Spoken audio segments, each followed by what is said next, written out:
We were speaking with someone beforehand. All right. If not, well, we'll go right ahead. The City of Destin Proclamation. Destin American Red Cross Month, March 2026. Whereas in March, we celebrate American Red Cross Month by honoring our neighbors who made its humanitarian mission possible in Destin every day. This act of kindness changes lives, brings relief, comfort, and hope when help cannot wait. This compassionate spirit runs deep in our community, just as it was for the past 145 years through the American Red Cross. And whereas today, those who serve in the Northwest Florida chapter light the way during emergencies, whether it's delivering shelter, food, and comfort after disasters, providing a safe, life-saving blood supply for patients facing conditions like cancer treatment, childbirth, and traumatic injuries, assisting military members, veterans, and their families with 24-hour global support, or empowering individuals with skills like first aid and CPR that saves lives. And whereas these collective efforts are powerful reminders that the strength of our community lies in our shared commitment to one another. As we mark Red Cross Month, let us celebrate our local heroes and resolve to continue lifting each other up so no one faces an emergency alone. Now, therefore, I, Mayor Bobby Wagner, on behalf of the Destin City Council, do hereby proclaim March 2026 as American Red Cross Month and encourage all citizens to support this organization and its noble humanitarian mission. Thank you. And then I do have, as a history buff, I have 2 points I would like to add to that as well. Clara Barton, who was an American patriot during the Civil War for the Union, she was one of the first females on the front lines helping medical supplies, food, and basic care for the Union soldiers. Because of that, she got the name Angel of the Battlefield. And because of that, became one of the key roles in the Office of Missing Soldiers that you now know of today. In addition to that, 16 years later, after the Civil War, the American Red Cross in 1881 was built and formed around her and her mission, as she was one of the main caretakers for medical supplies, food, and basic care. And so with that, I just also, while we're doing American Red Cross Month, or Red Cross Month, I also wanted to just pay homage to a female, in this case, soldier and someone on the front lines who helped create the American Red Cross in 1881. So thank you.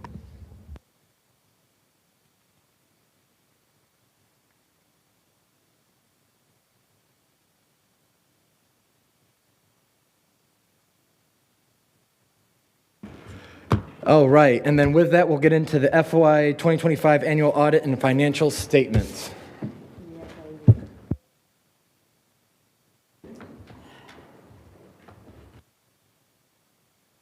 Okay, so this evening, here we go.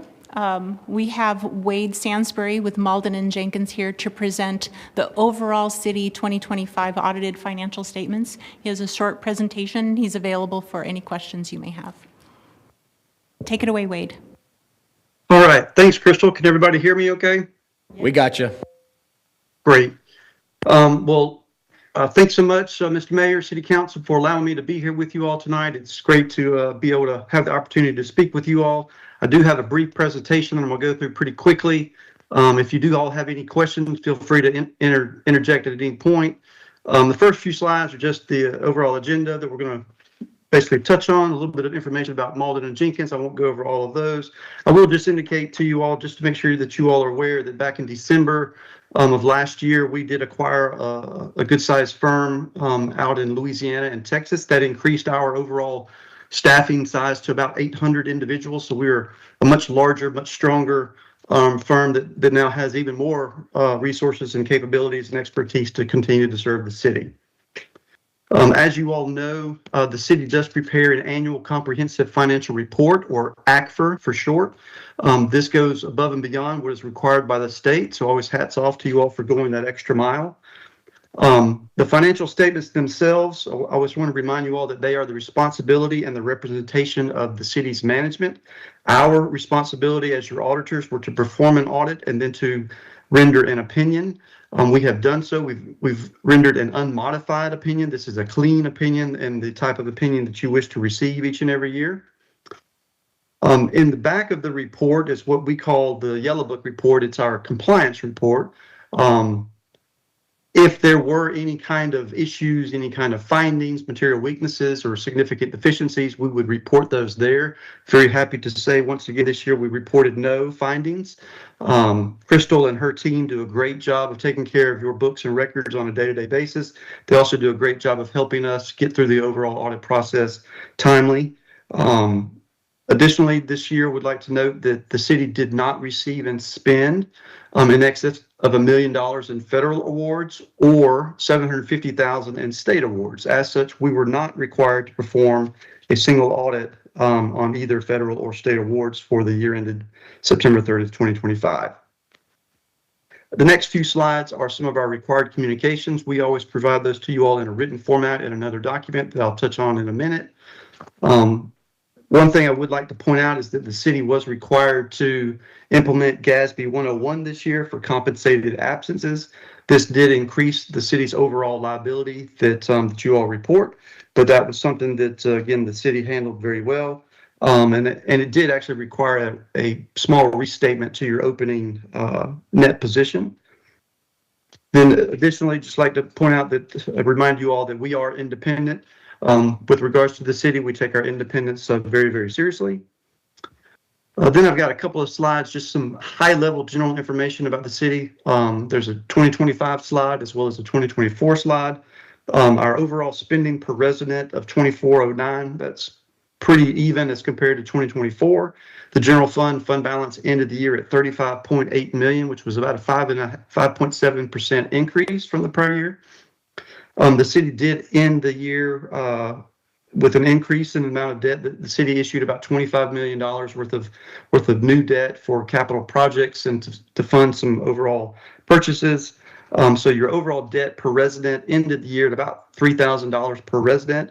That does compare pretty well with other governments your size and of your makeup and nature. I've got another client of mine that is currently undergoing a lot of capital outlays. They're also undergoing undergrounding with their public utilities. They're also a coastal community with a small permanent population, and that it expands quite tremendously during busy season, if you will. So again, that's that debt per resident is a pretty reasonable number for governments your size. You all did end the year with about 103 employees, which is very comparable to the last year. Then you've also got some average employee salary information and percentage of general fund budget. Again, the same information on the slide here with 2024. Already kind of touched on those. The next slide is your general fund revenues for the year. Where does the money come from? The next slide shows where the money goes. Obviously, a large component of the general fund revenues comes from taxes. And certainly, I'm sure you all have heard in the news that the governor is trying to potentially remove property taxes for homesteaded properties. The city, I believe, has already done some research on that regarding its own tax rolls. I believe that number is approximately $2 million. So if those funds or if those proposals do take place, the city would be looking at a $2 million reduction in its overall property tax. There's still really no direction given as far as to what is truly going to happen just yet. I certainly do believe that if the state does get this passed, that the state will do something, whether it be increased property or increased sales taxes, some other means to make up that difference. So I just want to point that out, that is something obviously that I'm sure you all are aware of. Please stay tuned because the answers are hopefully coming pretty soon. The next slide is our general fund expenditure pie chart. You all actually have a pretty good even breakout between governmental activities, public safety expenditures, and then culture and recreation expenditures. So that's a very good, well-balanced overall set of expenditures for the general fund, but that is, again, how the city ended for the September 30, 2025 year end. The next slide is your kind of a 5-year history of your fund balance. For the general fund, again, a little over $35 million. The city does have pretty good, strong reserve funds. You've got some for emergency operations of about $5.3 million, debt service of about $5.6 million, emergency management of about 5.3 million. All of those three different categories represent about 4 months worth of general fund expenditures. GFOA best practices actually recommends about 2 to 3 months, or 60 days, 60 to 90 days. So I think you're in pretty good shape there. Certainly that is up to the city on what you put in there, but I believe that that's some pretty good, reasonable balances as of the end of the year. Then lastly here, we've got just another information on that we do prepare for you all an auditor's discussion and analysis. This is, again, where we put together all of our required communications. If we had any kind of findings or recommendations for improvement, those would be listed there. Again, we had none for this year. We also do list out all of the upcoming GASB standards and pronouncements. There have been quite a few, and there are still some others that are coming down the pipeline, but all of those are listed there for you all to understand and read. Additionally, we do list out the fact that we do provide free CPE for all of our clients. Hopefully, Crystal and her finance department team have been able to enjoy those. Certainly anybody on the board here as well are more than happy to attend any of those events. Those are really since 2020, we've been doing those virtually, so they're free of charge. You don't have to go anywhere. You just need to log in on a computer. And that's really all that I had for you all tonight. Do you all have any questions for me? All right, thank you so much for the presentation. I do have just a Crystal. What does our average homestead resident typically pay for in city taxes? For this fiscal year, they're paying about $595. $595, and we're averagely spending $2,400 for those same homestead? You average out the price per parcel for public safety, general government, for everything, you're correct, it comes out to about $2,400 Okay. per parcel per year. All right, thank you. Anyone else have any questions for the? Oh, yeah, okay. Come on, Jim. Thanks, Wade. Crystal, I want to thank you and your team, Larry, Kim, everybody that had anything to do with, spending money or not spending money or whatever. Wade, I've got a couple of questions for you, and you kind of addressed them, and I appreciate Crystal getting you the questions in advance. But Yes, sir. The other city that you do that is a coastal, has a surge in population, that we are comparable to our debt service per person in, do they have a 2 mil cap on their revenue? No, sir, they do not. Okay. And I point that out because, it sounds good. Hey, we're comparable to our peers, our peer group, but we're not our peer group. We are our own. And with the 2 mil cap that we have in the charter, we don't have the flexibility to raise the revenue that city, wherever they are, might have to raise. So I just wanted to point that out for the council. And that also applies to you say we have 4 months, which our policy is 3 months and a year's worth of debt service and things like that. But again, other cities that participate in JFOA or whatever don't have a 2 mil cap. So my question to you, and we've asked this question a couple of times up here, is our 3-month policy of reserves for personnel and for operations and our year's worth of debt service sufficient? Because those other cities, not only do they not have a 2 mil cap, but they don't have, potentially, the ability to lose all of their city in an event, catastrophic event. And so I just want to make sure, it would be one thing if we were in the hills of Arkansas or East Texas and we had 3 months and I would say, oh yeah, we might have a tornado come through and wipe out a couple of houses and a water main or maybe the water treatment plant, but we have the potential to have to replace everything. So I just want to know, in your opinion, is that 3-month policy sufficient? Well, just so you know, I won't divulge to you the particular client that I'm talking about, but they too have that susceptibility and that risk, that same risk that you all also pose. I will say this just to give you a little bit of comfort in that what I have seen with other governments that have actually had these catastrophic events very recently, both FEMA and the state of Florida themselves have been very, very quick to respond and very, very quick to help. Heaven forbid we ever have to go through that. But I do think that having what is relatively 4 months, but two of those categories are both for emergency operations and emergency maintenance. So really, those two combined are really 8 months worth of general fund expenditures. Now, we would certainly not hope to utilize all of those in one event. However, I do think that if something very, very bad happened, that you would, in the combination of having the reserves, having the ability to reach out to FEMA, having the ability for the state of Florida to step up and help you all, that your day-to-day operations, while significantly affected and significantly changed, they would not shut down. So certainly, the GFOA is the Government Finance Officers Association. They're one of the largest governmental groups out there that put out their best standards and best practices. And in their opinion, 2 months, 2 to 3 months is a good number for a Florida government. So certainly you all having 4, potentially 8 months, I personally feel like that is a good level, but certainly it's up to you all, the council, to determine if that needs to be higher or if it needs to be lower. Okay. Can you pull up chart 5 on the top of page 13, please? And while you're doing that, I appreciate you pointing out, your report pointed out we have 3 main sources of revenue: recurring, which is ad valorem taxes, sales taxes, things like that, of course, grants, and then miscellaneous.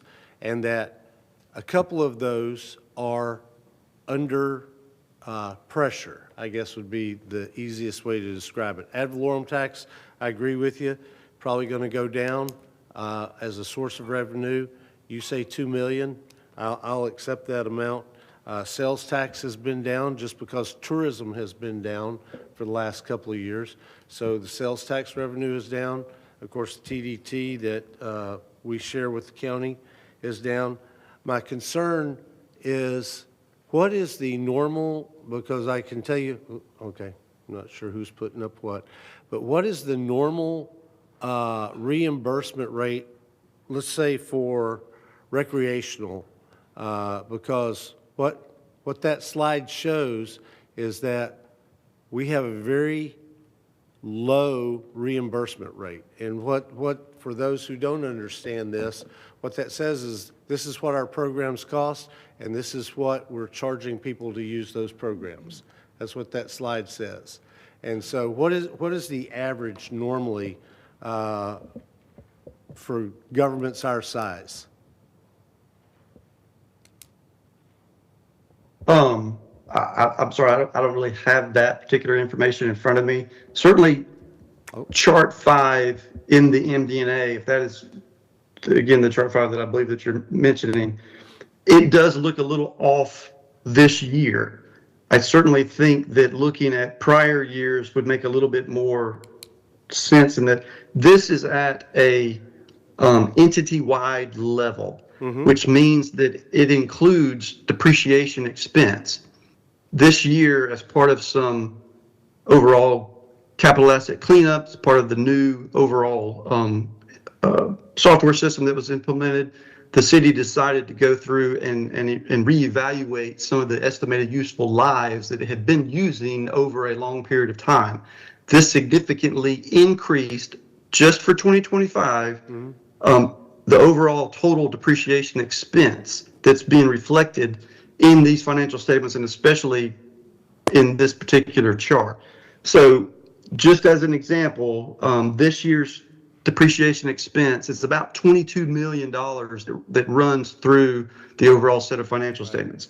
The prior year, that number was about $3.5 million. So a significant change from 25 to 24, but that we will not see again going forward in 2026. It will come back down to a lot more reasonable number going forward. So that would certainly make a big difference in how this chart is being skewed in 25 versus prior years. Okay, Crystal, do you remember what last year's reimbursement was, right? FEMA reimbursement or depreciation? No, the reimbursement on the programs and the costs and the, I can share the charts for last year and the prior year Okay. with council. I can Because- pull them up now, or I can no. send them around later. My question is, you told me earlier today that reimbursement was 25% Well, was the goal, okay, and we've never for- achieved that, For so. recreational programs, that's true. In the state of Florida and nationwide, according to all the literature I've read, 25% is the target for most organizations in user fees to cover their expenses. Because the point I want to make is, for the council, if we lose 2 million in ad valorem and we continue to lose money in sales tax, we're either going to have to cut services or we're going to have to raise the rates. And we can't, the one-time condo fee of $500, which I will admit I voted against, I wanted the 300, but you can't squeeze those people or people like that, businesses like that. At some point, you extinguish them. And so we're going to have to relook that. The last thing, well, a couple more things. Our debt is 43.9 million. Wait, Let's see. it is. Okay. I'll help you. But we have a balloon payment for the 25 million that we just took out in FY '29 of 18.9 million. So people see, which is exactly what we have, an unrestricted fund balance, right? Or about comparable to each other. Correct? That's right. Okay, so the point being there is, people see an unrestricted fund balance and they think, oh, well, you have all this money, we can do this and we can do that, and we could, we have a balloon payment coming down. I'm not saying we would use all that money. We would probably renegotiate depending on interest rates. But it's not just free money sitting out there just to go spend. And then I think Crystal has the rest of or some of the other changes in the audit report. There were some, we'll call them generously typos, won't we, Crystal? Yes, sir. We have those corrections ready for We already next have year. those corrections. Okay. So with that, I'll make a motion that we accept the audited financials as presented. I'll second that. All right. Seeing no further discussions. There's discussion now. All right, Councilman Destin? And I will concur with a number of Mr. Bagby's conclusions there. One is that we probably don't need to go in any more debt. The $2 million a year, $2 million that we will lose if the homestead exemption rule goes into effect is $20 million over the next 10 years, because it's not just $2 million this year. So we are going to have a pretty dramatic cut in revenue if that ballot initiative gets on and passes, and I have no doubt it will pass if it's put on the ballot. So in addition, we're already at a point where we'll have to use some of our unrestricted funds to do that balloon payment. We have to remember that $2 million a year is going to be gone. And so we're going to have some hard times ahead of us, and we need to cool it on going into debt, in my opinion. Hopefully we will understand that as we go forward. We have our budget once again in June, July, whatever the schedule is.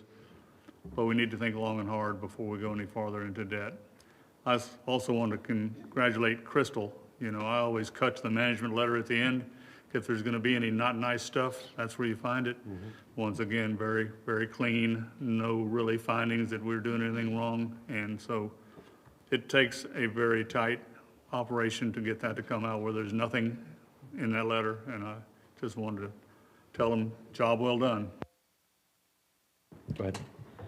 I also wanted to thank Crystal for what long days, weekends, talked to you over the last couple of months, and it just seems like you're never off. So thank you for being so diligent and keeping us squared away, you and your team. So thank you for your hard work. All right, anyone else?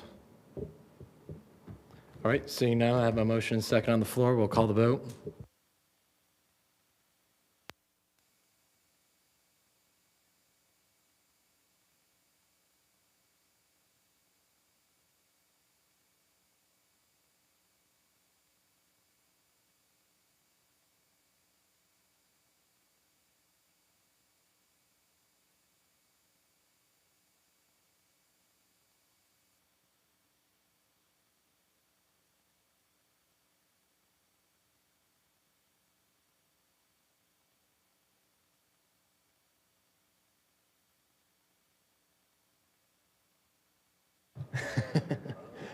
All right, Councilor Schmidt. Yes. Yes. Yes. Yes. Yes.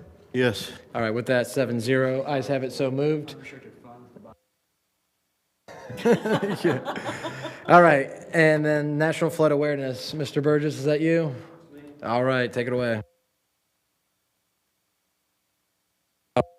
You got to go talk to him. Oh, man.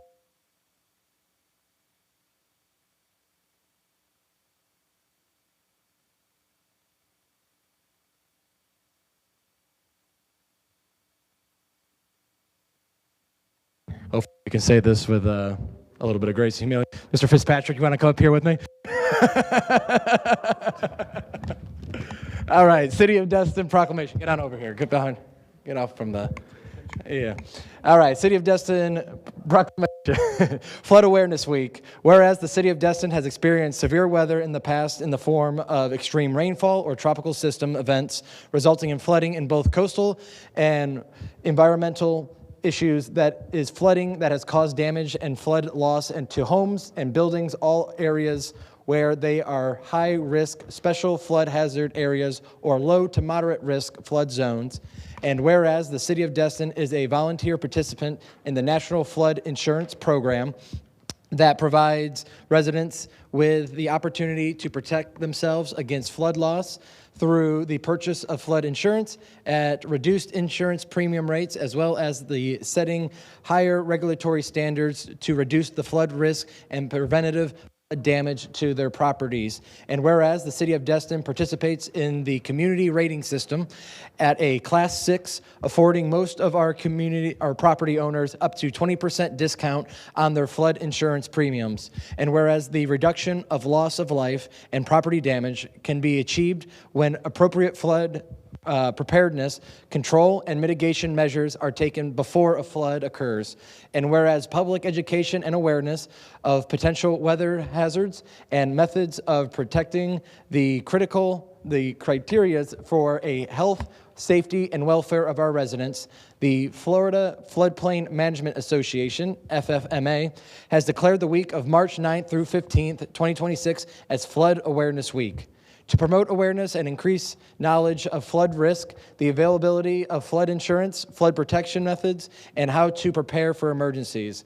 Now, therefore, I, Mayor Bobby Wagner, and on behalf of the Destin City Council, in cooperation with the Association of State Floodplain Managers and the Florida Floodplain Managers Association, do hereby proclaim Monday, March 9th through Sunday, March 15th as Flood Awareness Week in the City of Destin, and further encourages the citizens of Destin to increase their knowledge of how to protect themselves and their property from flooding. And I think we have some other people as well that will probably should be up here with me on this one. So with that, anything you'd like to add? Sure. So a few minutes ago, I asked Tamara, do we have 7 Facebook posts and social media posts ready to go, already prepared? And I said, did you get that first one out today? And she said, Michael, it doesn't start until next Monday. So that's being excited about Flood Awareness Week. Now, you can go to our website, www.cityofdestin.com, and there's a flood information link that has a lot of great information. If you're concerned or if you have flood insurance and you're are interested in maybe is there a way to reduce my premium, just let me know. You can reach me at mburgess@cityofdestin.com anytime. All right, appreciate you.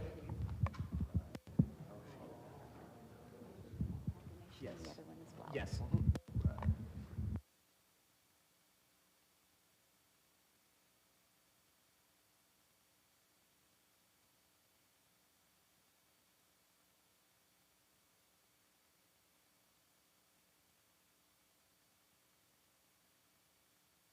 All right, thank you for indulging me in that bureaucracy. With that, we'll get into public comments, which is why I'm assuming a lot of you are here. So, yes, sir, take it away.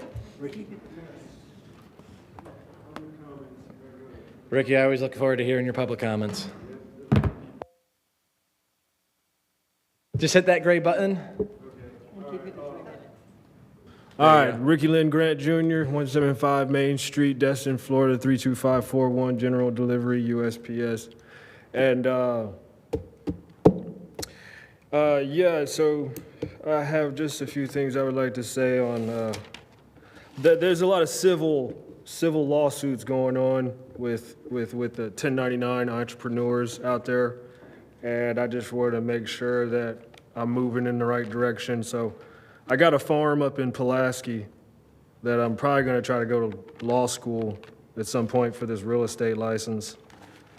But I know that there's the trespassing and loitering and it's all kind of things that people want to argue over. It's civil, so I'm just trying to stay civil with everybody.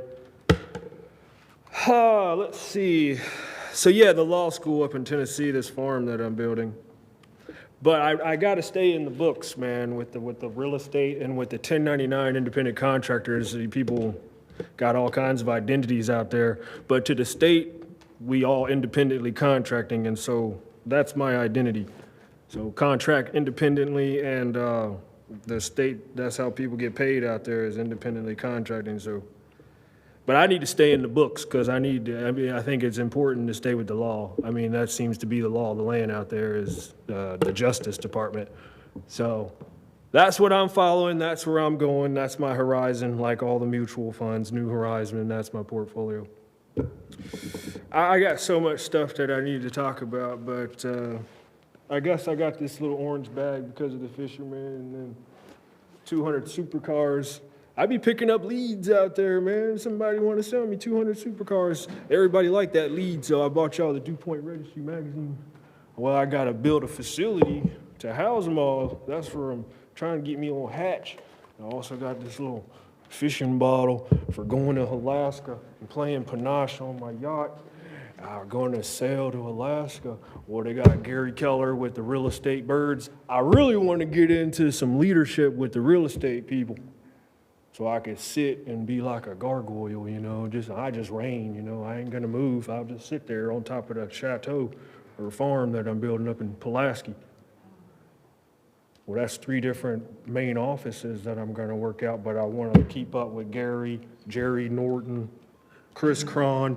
You know, the real estate, there's just so many investors out there, I gotta keep track of them, get them on the phone. I'm gonna be wholesaling the deals, man, on the secondary market. Everybody in Wall Street, Yahoo Finance, NFL Network, ESPN, multimillionaires. I'll put everybody in the sales force on the catch you on the trailhead. That's it. Yeah. Appreciate you.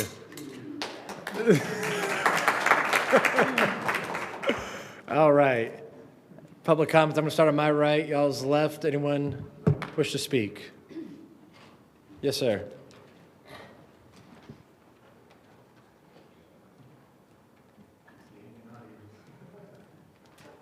All right, the light's already on. Just need your name and address, and the floor is yours. Okay, my name is Justin Riemel. I live at 305 Spring Lane, Destin, Florida, 32541. I'd just like to talk to the mayor and the council about item 4G, the Crosstown Connector, later on tonight. I understand the council will be considering fencing. I have friends that live on Legion, or what used to be called East Legion, and also family members that live on Sandalwood. And in a couple places, the Crosstown Connector approaches either the Sandalwood side and then the Legion side, particularly on Legion, about 614 Legion Drive in that area. I know the people that live there and further towards the east, including the cul-de-sac off of East Legion, the name of which I don't recall, they're concerned about sound from the road, and they're also concerned about where a car takes a curb too quick and maybe they get a guest in their backyard that they didn't want. So I think they're concerned about bollards. I've gotten calls at my office from other people that live in the area about it. I think a third concern is the is the alternate routes. So if the Crosstown Connector is backed up, people on East Legion could anticipate people trying to go around the Crosstown Connector by going down East Legion.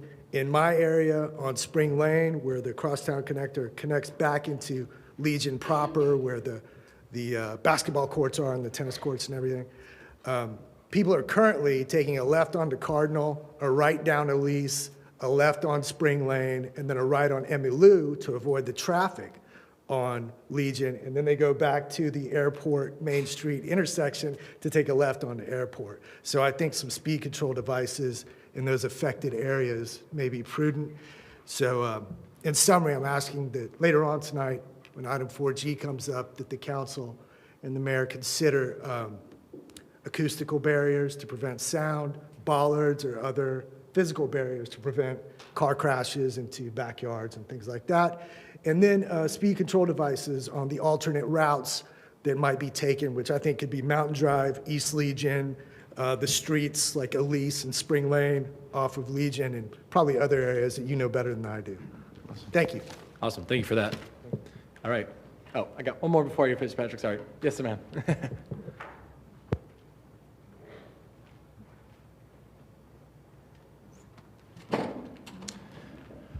All right, that light's still on, so just name and address, and you got 3 minutes. My name is Roxy Wilson, and I live at 614 Legion Drive. And I am Old Destin. I have lived at 614 since 1978. I was the first house on the street.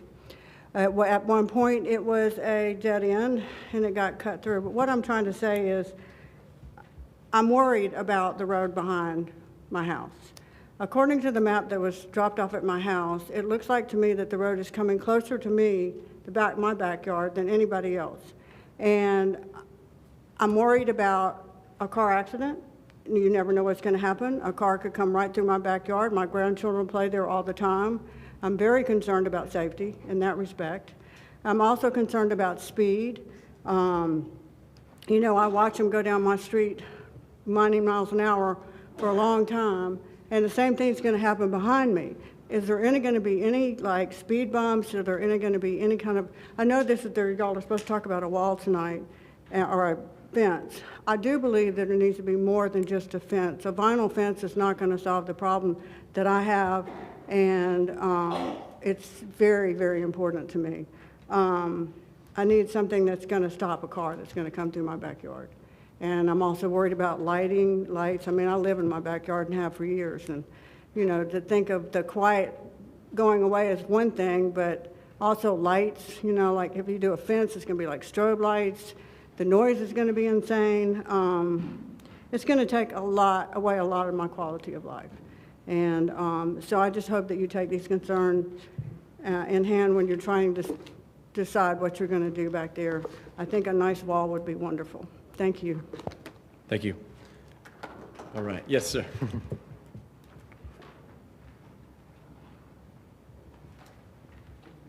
Good evening, Mayor and council members. I'm Joe Fitzpatrick. I reside at 3879 Indian Trail and also own the adjacent parcel. This is my third time at City Council, and I appreciate the attention that City Manager Jones and staff has provided to me.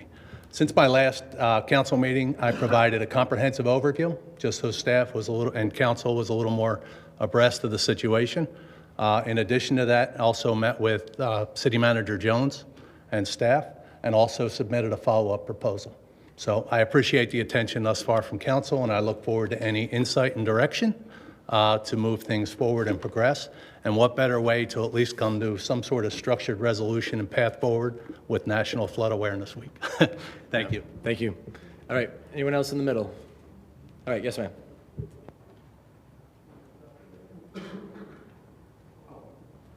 I'll go. Thank you. Hi, Myrna Groves, 3611 Rosalie, Destin, Florida, 32541. I just want to say we are all really enjoying the new city park, but I live on Holiday Isle, and I am a pedestrian down there at most times, and I've noticed that there doesn't seem to be a sidewalk where the old parking lot used to be. And I'm concerned about the safety of that because when cars are all parked in that and people are walking down the middle of the parking lot, there's going to be accidents. So I didn't know if there was a plan in place to add a sidewalk? Yeah? Okay. Awesome. Well, thank you for the input, Thank though. you. Thank you. There's some, yes.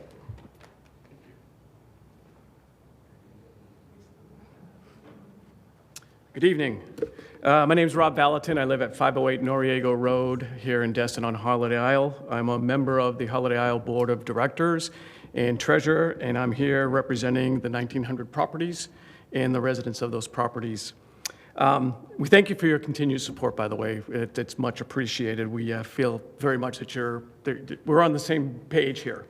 I wanted to share some additional data points for you that are in our PCRs. In addition to not allowing commercial activity in Holiday Isle, but the PCRs also provide in section 4.16, quote unquote, limitations, no lot, parcel, or any portion of real property subject to these covenants shall be dedicated, sold, conveyed, or transferred, leased, or used as a public beach access or in any way other than as designated on the Holiday Isle plat. A public beach access includes any access that is not for the exclusive use of Holiday Isle property owners or their guests, unquote. The Noriego Point property, deeded to the city in 2010 as a public park, existed long before the PCNRs were amended to include section 4.16 language, so the property purchased by the state from Robert Guidry and Company doesn't have the same designation history for a public park, obviously because it was going to be a condominium at the time, up until last year. Thus, in addition to the business operation prohibitions, we can assert that the state land cannot be used as intended, absent an amendment to the PCNRs allowing for a specific exception, but only under the conservation zoning, use limits, or the like. We understand that the city and county desire to enter into an interlocal agreement, which we support, but also the Holiday Isle Association is a third party with a strong vested interest with legal standing in the property and offer you our support to prevent commercialization of the property. So thank you. Thank you, Rob. All right. All right, anyone else? Yeah, John.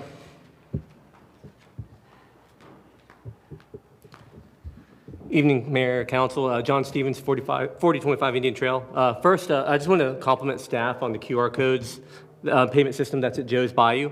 It's actually pretty easy to use, and that's a great first step moving forward. So today, first day of spring break. So at 9 a.m. At Joe's Bayou Boat Launch, what do I see? Spring breakers sitting on a cooler waiting for their pickup from the legal charter with no code compliance officer or staff member in sight.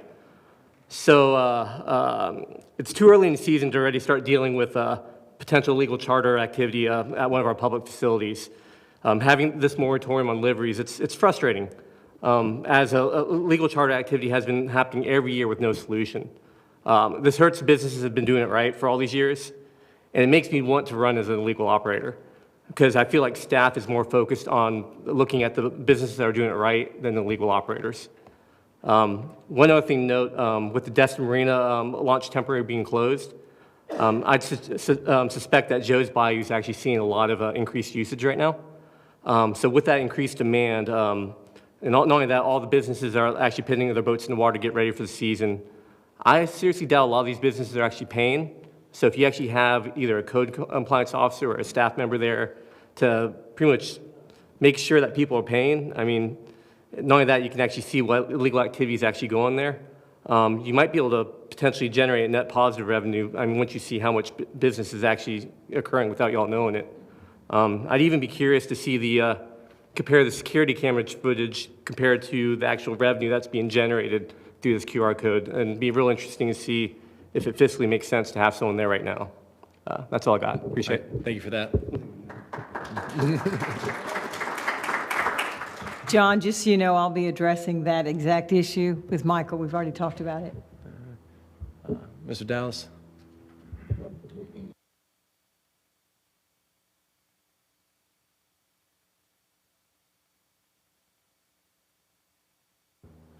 Don Dallas, 442 Snapper. Y'all know my situation for the last 4 years. Garage flooding because the streets are not fixed. Y'all know that, okay? I appreciate y'all for trying. Mike, Larry, Mr. Destin, trying to fix it. Put that little grate in there. It works a little bit, but we get a hard rain, whoop, right in my garage, 11 feet, about that deep.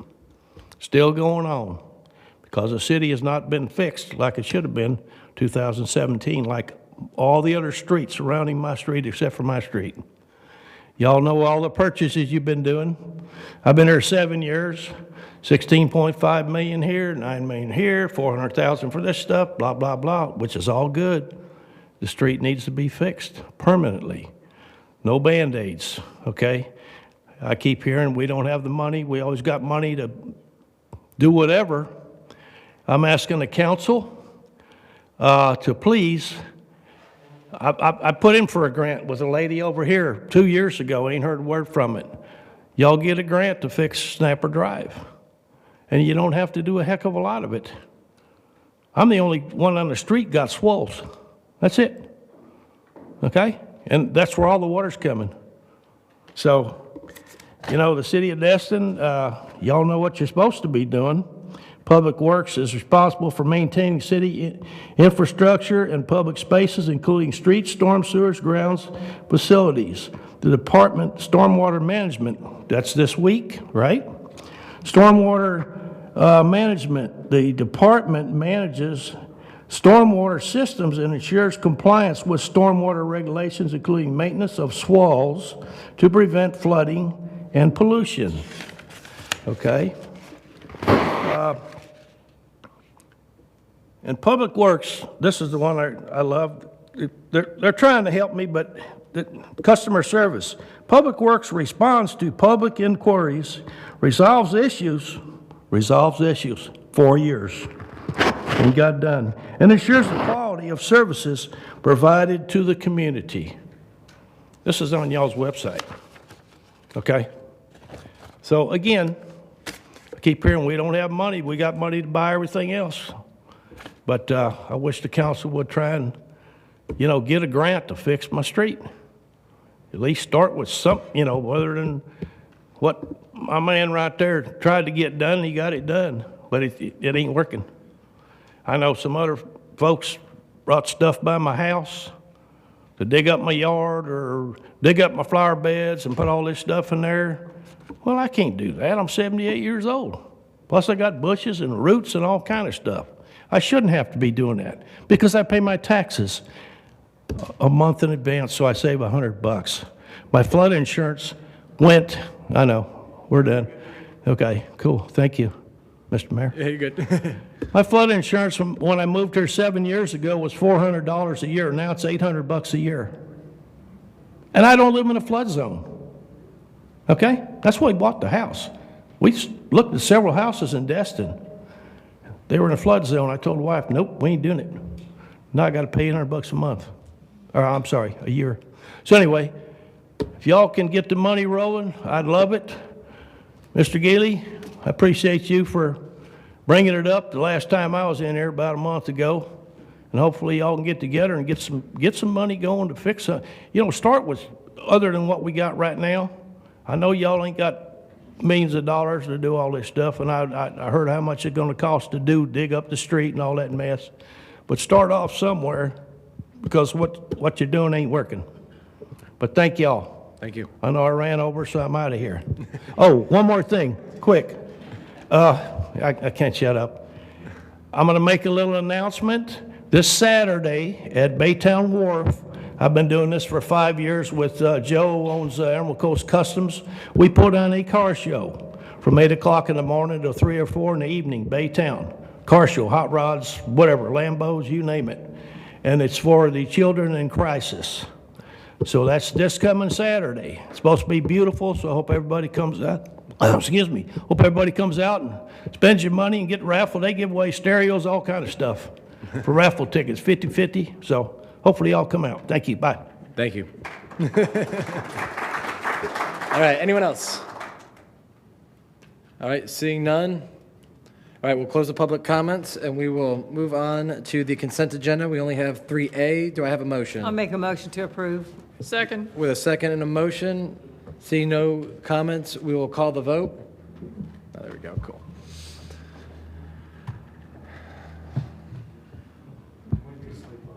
Oh, God. As much as I agree it's technology, sometimes it's also the user. There we go. 7-0, so moved. All right, Mr. City Manager. Thank you, Mr. Mayor and Council. Item 4A on your agenda is regarding the Supporting America 250. This is Resolution 26-03. The resolution provides that the City Council designates the year of 2026 as the America 250 celebration year in the City of Destin, and supports the Okaloosa County America 250 Commission, which is to operate from the date of adoption through January 31 of 2027, and desires to participate in supporting America 250 with other municipalities and with Okaloosa County. And we recommend you adopt this resolution.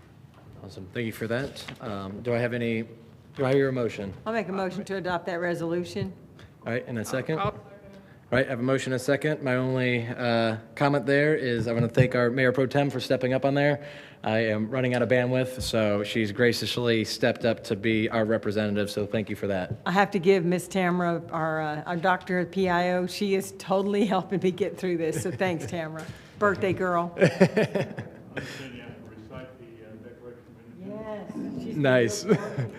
All right, with that, I see nothing else on the board, so we'll call the vote for 4A.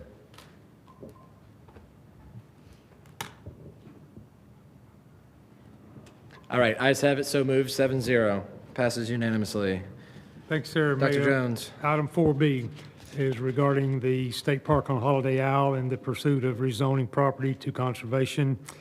At the February 17th meeting, Mr. Destin made a motion to place an item on this agenda to take a vote on working collaboratively with Okaloosa County to pursue rezoning of the subject parcel to conservation consistent with the Noriega Point Park, and to jointly move forward with the development of a public park that reflects the community input expressed by county residents.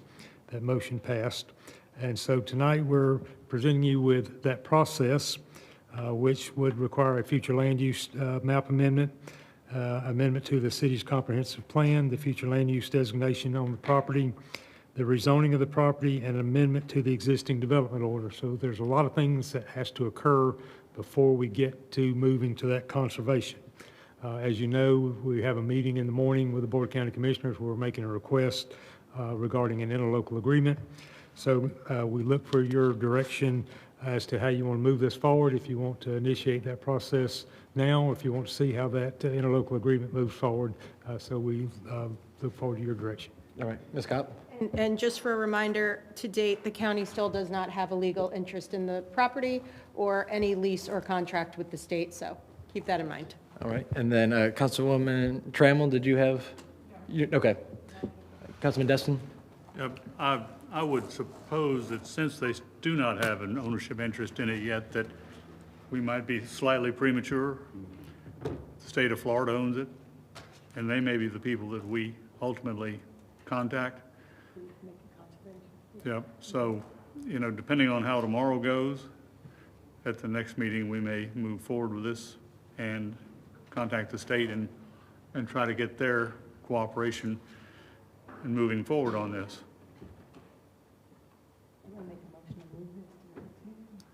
How about we move it to the next meeting? All right. Consider that done. All right, and with that, Councilman Bagby? Yeah, I'm not sure until something happens Right. that we need to just keep bringing this up at every single meeting. Although I appreciate the turnout, it's one way to put people in the room. I would just say, I think there's still a chance that the state may change the manager. I think there's a chance that, I know the county has backed off a lot of what they said they were going to do based on the last plans that Mr. Palmer showed me Friday, but that still didn't get my support. So, because it's still competing with businesses in Destin. And so I would just say, I wouldn't even put it on the next agenda. I would wait until we got better clarification from the state. But if you want to put it on every 2 weeks, that's fine. Well, of course, if it is on every 2 weeks, it's an issue that just doesn't fall between the cracks. Right. So I'll I move. don't think it's going to fall. No, I don't think it is either, but at some point, we're gonna have to approach whoever is in charge and tell them we recommend that we go to conservation, which is exactly what the state of Florida said we had to do on our Noriega Point Park. And if they are not in favor of that, or if the county commission is not in favor of that, they need to tell the public they are not in favor of having that property designated conservation. And I invite any of those folks who want to make that statement to come forward and make it. So I'll move that it be moved to the next agenda. All right, and with a motion, do I hear a second? Second. All right, and we'll continue discussions. Councilman Guile? I think we need to keep it active on every meeting until we get a resolution, mainly because the amount of lies coming out of people's mouth about who they're reaching out to, who's being contacted. I mean, I was only contacted one time when I disagreed. He called the police on me, so, or the Okaloosa County Sheriff's Department on me, and he hasn't reached out or allowed me to reach out since. So I think it's very important we keep this on the agenda every single council meeting until we have some type of resolution. Councilwoman Trammell? I was just going to say, I agree. I think the public is fully aware that we are all for making it conservation. We have all spoken out to that effect just about every meeting. So it's not like we've lost that avenue to go down, but I agree that we need to keep it on the agenda. But please don't be upset if it keeps getting postponed because the state hasn't done anything. So we really can't do anything until they do. So that's what we're waiting on. Thank you. Councilwoman Aber? Thank you, Mayor. I agree with my fellow council members up here. We don't want you guys to feel like we're not trying to push this for you, but I will make it public that I had set up a meeting with Mr. Palmer, Commissioner Palmer, and felt like it was a waste of time, so I've canceled that meeting, and I'm hoping tomorrow morning we'll find a little further step, hopefully whatever their thoughts are. But at this point, we're very sure that what we want is to continue what it is at Noriega Point, a continuation of a conservation park, so it stays beautiful, pristine, and a beach, not a paved parking lot. So we've got your back. We all want the same thing here in this room. Yep. And then with, very nice. Yeah, from my discussions with Commissioner Palmer, he expressed to me, he said we wanted to color, so I brought my colored pencils and a blank map. But it seemed his biggest request and demand, or his non-negotiable, to use his term, was the most amount of parking possible there. And so that was very alarming, and so we tried figuring out, well, how much is enough, and let's just keep going down and down. But that was his non-negotiable when we had our discussion, was the more parking, the better.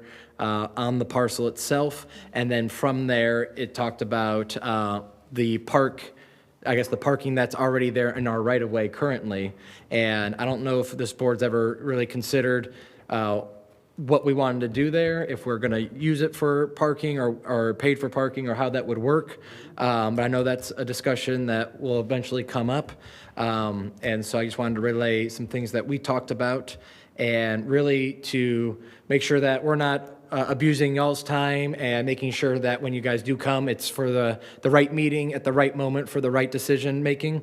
Ms. Kopp, do we stay in contact with the Holiday Isle Association's team or lawyer or anyone of that nature?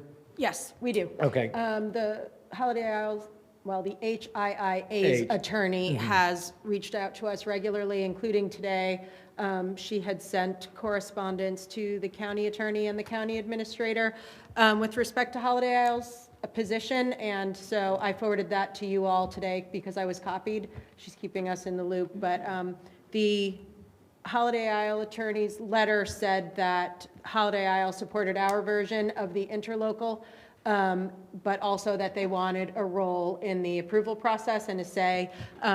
They also talked about some issues important to Holiday Isle as far as Commissioner Palmer's comments about how Holiday Isle, in his mind, may have waived objections to commercial activity. And she was explaining that short-term rentals are not considered commercial. She cited some case law, and she said Holiday Isle certainly does object to anything commercial, and that would be a violation of their CCNRs. And I'm paraphrasing, this is her letter, but you all have a copy in your email. Awesome. And then my last point there is, as we continue this every meeting to have this on there, I just ask that we keep them abreast of if there's been any new movement. I'm sure they will know as soon as we know as well. But that way, they can disseminate to their parcel owners, if anything new has come, or if we're just having it on here so it doesn't fall through the cracks, because I would hate to have them miss something that's a crux of a matter. Yeah, and just like when we approved our draft of the interlocal to start the negotiations with them, we did that in a public meeting, and we've been doing all of our steps in public meetings. So, we will take something to you all first, and then when you're good with that, we'll bring it to the county and let them provide feedback, and then bring it back to you again. So our intent, city manager and staff, is to have everything in public for everyone here. And with that, thank you for bringing that up. So the county staff report then, and how they've addressed how we've handled this, anything further you'd like to clarify? Probably not, but I will. They've, as you know, we passed a interlocal agreement that we delivered to the county probably at least 5 weeks ago, if not 6 weeks ago, and the crux of it was, let's work together. Let's come up with a plan that your Board of County Commissioners approves, the City Council approves, and we'll go to the state hand in hand and get something good done. And that, when we delivered that, we said we fully anticipate some red lines and some edits and some changes and suggestions. We got none of that. They have on their agenda tomorrow a substitute interlocal agreement that really says we'll work together, and if y'all don't like what we're doing, well, then we'll go do our own thing. So not real pleased with the result of that. So I believe that we will have a presence at their commission meeting in the morning to express that and let them know that we're very much looking forward to work together, but there are certain things that are perhaps non-negotiable, and primarily that's setting aside our codes to accommodate your wishes.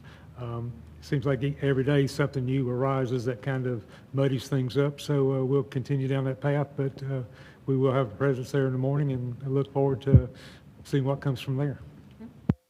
Yep, and the only thing I'll add is I think that what I understand, at least from staff, is the sticking point, and I haven't heard this from the BCC yet, but what I understand from staff is that they do not want the city to be able to say no to a management plan that they provide to the state.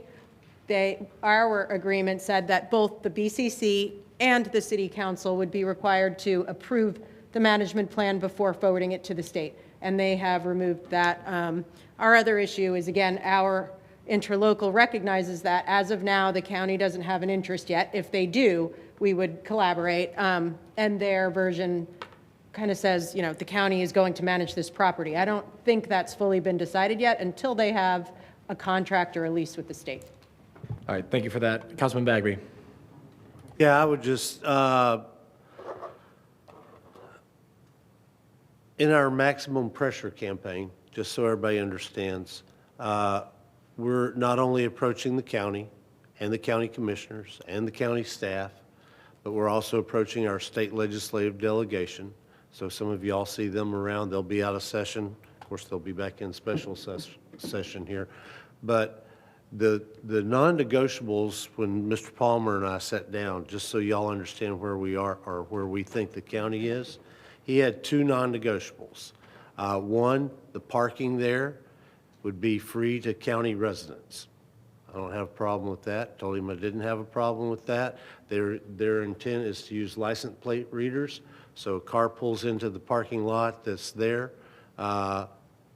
license plate gets read, they park for free if it's registered in Okaloosa County. If it's not registered in Okaloosa County, they get a bill.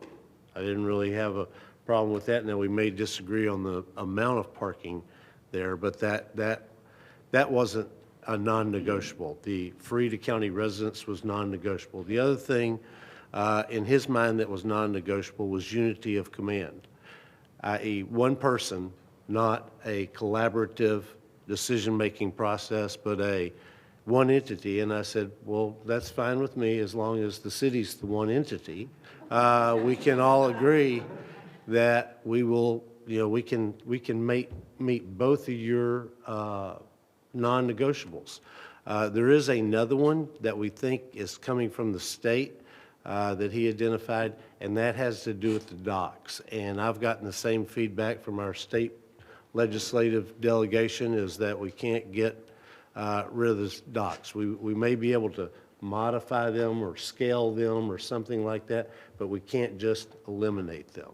And since the state has the ultimate decision authority here, that's probably in some iteration going to be where we are. But I hope to see all of you tomorrow morning at 8:30 in Crestview at the courthouse in downtown Crestview to talk about Noriega Point. But I think we can either convince the state or 3 of the Board of County Commissioners that, the juice is just not worth the squeeze for them, and they should just turn it over to the city and be done with it and get it off their hands. But we will see tomorrow morning. Thank you. All right, thank you for that. Councilman Destin. Just one more question to make sure we are not asleep at the wheel. The way this process is going to work is the state is going to have to give a lease to the county if it goes the way they intended at the moment, right? The state doesn't have to do anything. They can manage it themselves. They don't have to. I mean, if it goes the way the county thinks it's going. If the county was to become a manager, then the likely process would be that the state would give them a lease, and then under the state law, the county would have a year to submit a management plan to the state that would describe, what's going to be on the property, what's going to be developed there, and so on. And that document, that management plan, is the document that we've said we would like both the BCC and the city to have a role in reviewing and be able to approve or reject various versions of it. Okay, and are we monitoring that process so that we would know if the state has in fact or is planning to give that lease to the county? We know from the state that there would be no submission of a management plan before June at the earliest, but we don't have any information from the state about the state of the lease, which might be a good thing. Maybe there won't be a lease. And that's exactly where I'm getting. Every action of the state is subject to a Department of Administrative Hearings action. And when you file a DOA complaint against the state action, it puts the state action in abeyance, but it has a time frame that you have to meet during that time that you can apply for that DOA challenge. So if you would, find that time frame, if I remember, because I've been involved in several of them, in fishery issues. I thought it was 30 days, but we need to know how long it is. And we also need to be notified when or if they are about to issue a lease so that we can file that challenge should we not get to an interlocal agreement. And another thing I'll point out is the state has to forward the lease to the county, but unless the county does business very differently than most governments in this state, the BCC would have to consider the lease and approve it legally. So even if the state was to forward it to a staff person at the county, that would have to be brought to a public meeting for approval of the lease. So we would find out about it. But I will follow, Larry and I will follow up with the I state. want to make sure we don't miss that deadline because a nice DOA hearing usually can last up to 1 or 2 years. It's like a trial. And then if you don't prevail, you have the opportunity to go to the circuit court. And so we are far from without our rights if it's going to go through the county. If the state's just going to do it themselves, then you could still challenge it, but I don't know on what grounds. But we need to make sure we do not lose our window of opportunity on a DOA challenge. We'll definitely do that. All right, thank you for that input. Councilman Schmidt. Yeah, thank you, sir. I know we're talking to the DEP a little bit. Why have we not officially gone to the state and asked for a lease ourselves? We certainly addressed that with them. So can we take the official approach to do that now, like with our direction? Yes. Would that be a step that we could take? Certainly. Wouldn't that be another level of pressure? Yes, you can. Is there a reason why we don't want to go ask for the lease of the property? I can't think of one that's. That's a decision for this council. Yeah. Just curious. Yeah, anyone Do have we want, input? do we want to lease the property from the state? So Well, we can decide what's going to happen to it? No, I don't, I'm not opposed to that, but I think the problem is the cabinet approved in their decision in that 293 pages, my memory is they assigned the county, or they approved the county as the manager of that property, is my memory. on Can we like ask the page attorney- I 5. think the state can change their mind. Yeah, they can change The their mind, state's property. but DEP can't change the cabinet's decision. So it would have to go back to the cabinet. Gotcha. Well, for all hell of it, let's just go ahead and give it a shot, and I'll make a motion that the city of Destin pursue a lease with the parcel with the state of Florida. We have a motion on the table, I believe. Second. Hold on. Let me clear this one first. So we have a motion on the table to bring the state park on Holiday Isle back each meeting. And so any other discussion on that? The issue on the conservation zone. Oh, correct, yes. The issue, pursuing rezoning property of conservation. Thank you, sir. All right, seeing no discussions on that, I'll call the vote for 4B motion.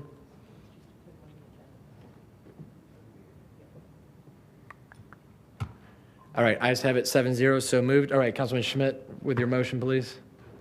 Yeah, I'd like to make a motion to have the city of Destin attorney manager prepare documents to request with the state of Florida to give us a lease to the newly acquired parcel. I'll second that. Basically having to go back to DEP and ask, or no? You have to go back to cabinet. Cabinet, okay. I just want We to will go to the go state to of the- Florida we and will- say, give us, we let will us lease your property determine- and we can manage it. We will determine the appropriate route and go down that route. But I would say, just for clarification then, would it be acceptable for us to approach the state and talk about Noriego and the newly acquired state property together? As a city-managed, 14 acres plus 4 altogether? Yeah, Okay. I think a lot of the comments keep talking about what the state will do or what the county will do, but this is our city, so let's go do the cities. Let's go get it. All right, Councilman Destin. While I see this as a ultimate point we need to go, at the time when they're gonna have on the county will have on their agenda tomorrow whether or not they're gonna enter into an interlocal agreement with us. And given the fact that they estimate it's gonna take $5 million to manage that park, I feel a little hesitant to do it tonight. I would make a substitute motion to put that issue on the next agenda. We will know how they act, and at that point, we make a decision. So I have a substitute on the floor. I'll second that for discussion. I get it. Okay. All right, then I have back to Councilman Schmidt. Yeah, on that point, that's a black and white type piece of paper that some staff member or some who decided to type up about what they want to do at that park. It's going to cost $5 million to manage, which includes all sorts of commercial activity. So while I hear you, if we keep it just as is, it shouldn't be as much to manage. So I just think we should continue this pressure and continue doing these steps. And just because they may or may not do interlocal tomorrow, if they do their interlocal, it's basically a blank piece of paper. We're not going to have to accept that. That's just them wanting to do it. I say we just keep putting this pressure on with the original motion. I got Sandy, then you. All right. I get the $5 million part. Staff, what is it costing us to maintain the Noriega Park a year, a month? Tough right now. We haven't had it very long. This will be our first season. I'd have to come back to you with that. Yeah, well, it's some amount of money in addition to the improvements that will have to go on that property unless you just leave it blank, and I don't think that's really going to be acceptable. Anyway, I think probably if we're pushed to that point, that's the way we need to go. I'm just sure it's not premature to do it tonight. All right, I got Councilwoman Trammell, then Guile. I was just going to make the suggestion that we put a caveat on that request as, based on their action tomorrow, if they accept our interlocal agreement, we may not want to go that route. So maybe if we add, if they accept our interlocal agreement, and meaning ours, not theirs, then we don't pursue that action until we come back to council again. Just a thought. All right. Good suggestion. Councilman Guile? I agree with Councilman Schmidt. Squeaky wheel gets the grease. We keep running, pushing until somebody finally gets tired of hearing us and gives in. I'm with Schmidt. And I would just say through at least my meeting with Commissioner Palmer, he seems to have no appetite for our interlocal agreement because he does not want to be hamstrung by the measly city wishes. Yeah, so I don't think the interlocal, as we presented it, and while it's a fair and cooperative approach, I don't believe the legislative sponsor for our district and for this project has any appetite in it. So I doubt they sign anything of that unless we can garner some support from the other commissioners, which hopefully we can. Councilman Bagby. Yeah, I'm going to support the substitute motion only for a couple of reasons. Number one, I agree with Kevin's motion. The problem is I don't think we know what the process is. So I want the staff to tell us, do we have to go back to the cabinet? Can DEP in some implementing policy decision say, yes, the cabinet identified on the paperwork that they approved, that they voted on, we have the latitude to change the manager because that was on the documents that the cabinet voted on. And I know if we voted on a document and the staff decided, well, that's not what they really meant, we can change it. I just want to know what the process is before we, start picking fights. I want to make sure we can pick a fight that we can win on that issue specifically. I get the whole pressure thing, but I think Mr. Destin's right. Tomorrow, they probably won't approve the interlocal or approve our interlocal. We are still with our with our lobbyists working the legislative delegation, I know, and DEP. But I want to know what the process is to actually get us as the replacement manager approved by that was already approved by the cabinet. Because I don't think it's just hey, we want to do it and we're going to pass a resolution or we're going to pass a vote and make it so. So if the staff could bring that back, and that's why, at least at this time, I'll support Mr. Destin's resolution. All right, Councilman Destin. One last comment, I'll be quiet, Mayor. Mr. Palmer's one vote at the moment. Yeah. I'm not sure he has the support that he needs. We want to look like the grown-ups in the room. Yep. And I'm afraid that this will maybe put a sour taste in the other commissioners' mouths now and I think they're going to be more supportive than we may anticipate. So that's the only reason I say let's see what they do tomorrow. Okay. Just one final thought. Please. We've been talking about this for a few months now. There's been a lot of people in the public continuing to talk about Destin is in one voice, and Destin wants this, and Destin wants that. And it sounds like tonight, the way I'm hearing it is that now we're a little hesitant to what some of them other people might think on the commission, or somebody might get upset with us. I mean, all we're doing is leaving this meeting that certain commissioners are probably watching and staff members, and they're just going to hear that the city of Destin, I mean, if the state bought that land like they did and none of this fight was going, the city should still go pursue taking control of it or helping manage it because it's in the city. That should just be a no-brainer. The document that the cabinet, from my understanding, approved the purchase of the property. The documents were support in the sale of the property.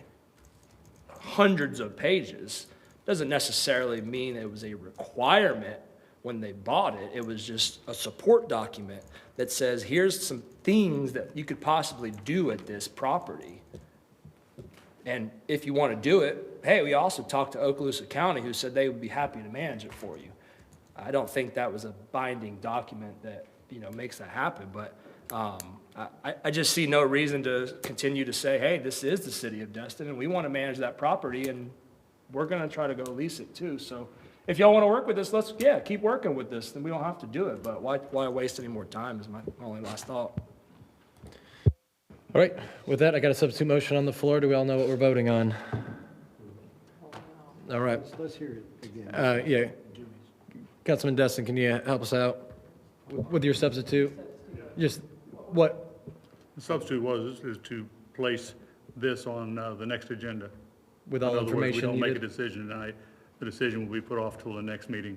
Okay. All right. With that, we'll call the vote.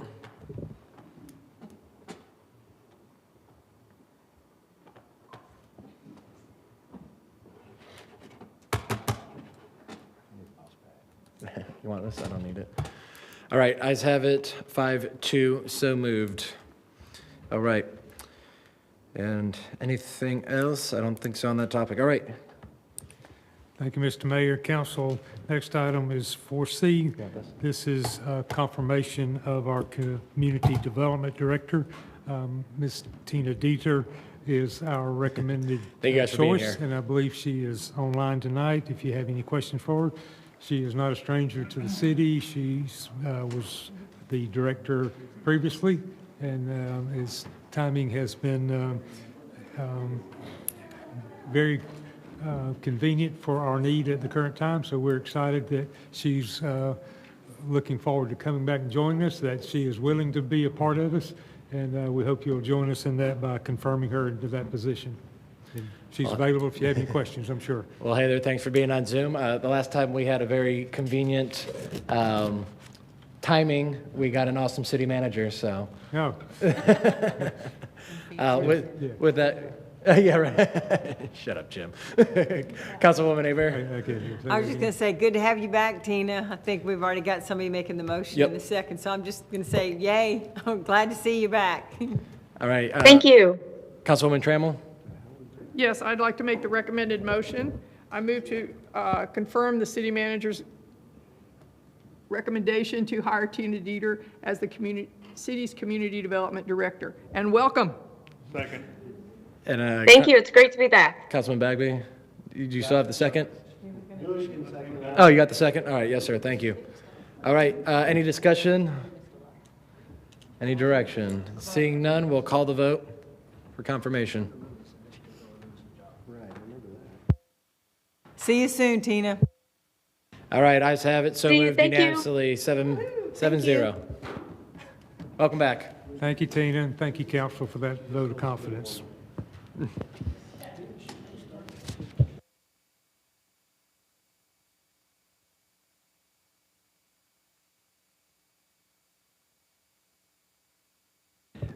All right, I'll do the next one, Mayor. This is 4D. It is undergrounding PSC Special Counsel. This is Chef Wright's request. He is merging with another law firm, so he wants to modify his engagement to include that new firm's name. And then with that, he's been with the city since 2016, hasn't had an increase in his hourly rate, so he is requesting an increase from $225 to $275. Which is still a discount from his regular rate for private clients, which is $500, and other government clients is usually $300. So he's recognizing his long-term relationship with the city. He is the attorney that would be involved in legal matters for the undergrounding with the PSC specifically, and he also assisted with our franchise negotiations with Gulf Power and FPL in the past as well. all right, thank you for that. Councilwoman Trammell? I move to accept the updated engagement letter from Mr. Wright as presented. Second. All right, I have a motion and second. Any further discussions? Seeing none, we'll call the vote.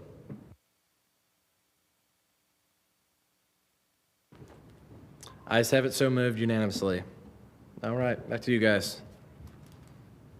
Item 4E is the adoption of our FY27 budget calendar. It just lays out the dates of our workshops and the pertinent dates that go along with the budget. So this is just adopting those dates. All right. And with that, do I hear a motion for the adoption of those calendar? Mr. Mayor, I'll make a motion that we adopt the calendar as presented. Thank you, sir. I'll second it. Motion and a second. Any discussions, revisions? Seeing none, we'll call the vote.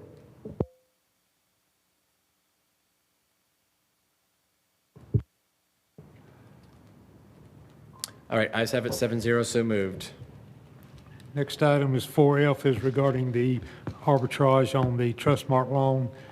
As you're aware, there's certain regulations that we have to meet with IRS when we borrow funds and we invest those funds, that we have, there's milestones and benchmarks we have to meet in utilizing those funds for what they were intended to use for, and this time particularly capital improvement projects.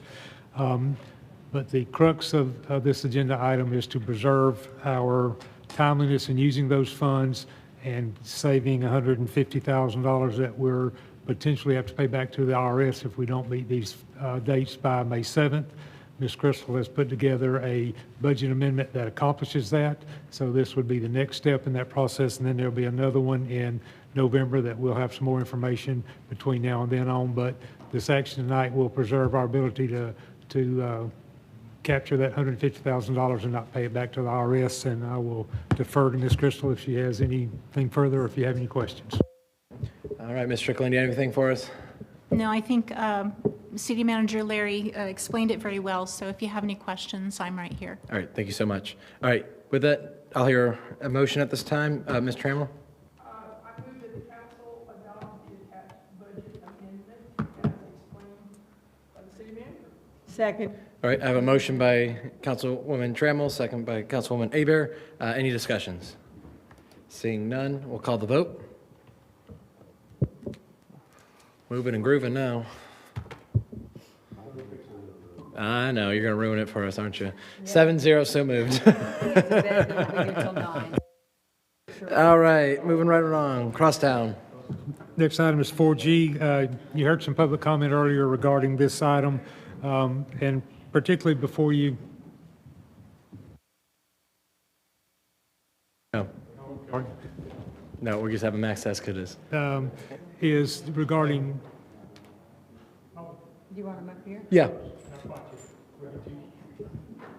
That's Doug with our consulting CEI. We'll get there in just a minute. Okay. So, all right, sorry, keep so going. this is regarding the potential of erecting a fence on the north and the south boundaries of that property. If you've driven by there or through it, you've seen that the fences there are in various states of disrepair and falling apart, and it's just unsightly. As some other folks have raised particular issues with some safety concerns and noise. While this may help in a little bit of that, this was not the idea behind this item. This was more for aesthetics, but I'm certain that a fence of a solid type fence would certainly help with the sound and maintenance to a degree. But what we're recommending is that we move forward with allocating up to $225,000, and that's about, I think it's 2,400 linear feet of fence. That'll take both on the north and the south sides of the new roadway. And we would initially look at doing a change order with the contractor. If we find that that may be out of order, what we think cost-wise, we might come back and ask to do a separate procurement with a fence contractor. But we'd certainly like to see what that would look like from a cost standpoint moving forward. And we think there's certainly funds available due to the price that the construction component came in at. All right, and my only thought in here, but we'll get a motion or discussion first. Do I hear a motion for this? All right, Councilman Schmidt. Yeah, so I think this is very interesting, and I'm glad that it's gotten brought up. But I think, in my opinion, we are moving too fast on what you might believe is a solution. Because I think the neighbors that are here tonight bring up some good points.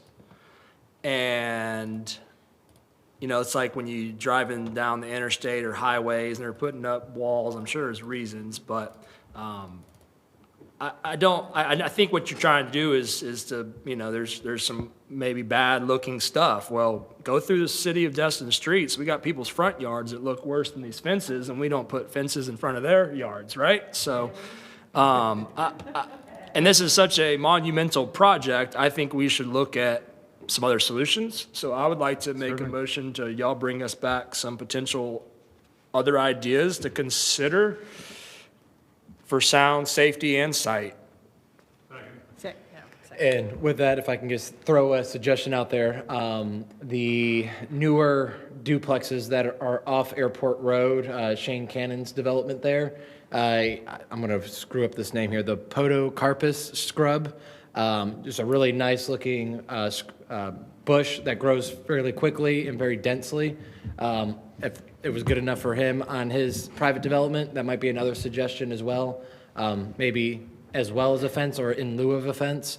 That would help from both sound, light, and maybe some of the other issues that the residents brought up as an alternative to dead wood. Maybe, why not live wood? So with that, Councilman Destin. Thank you, Mayor, and I think Mr. Schmidt directed that we look at the issue of acoustics and safety and the things that were brought up tonight, and I would concur with that I'm sure it'll cost more, but we need to know what we can do, because I think the folks tonight brought up some, you know, legitimate issues of the noise. We know it's going to be a bypass. People are going to be roaring through there. And the speed bumps and the other things that they're talking about, we need to look at those issues to slow it down. So I concur with that motion. Councilman Braden. Yeah, I'm just wondering why this project's been going on for over 20 years. Why is this now always a concern? Why is this now being just brought to our attention?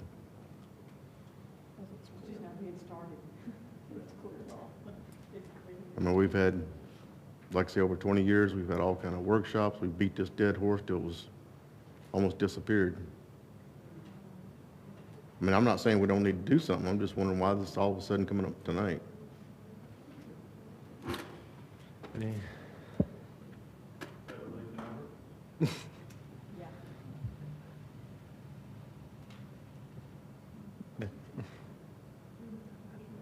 Mayor, I didn't know if we had an answer, or I didn't want to side road them.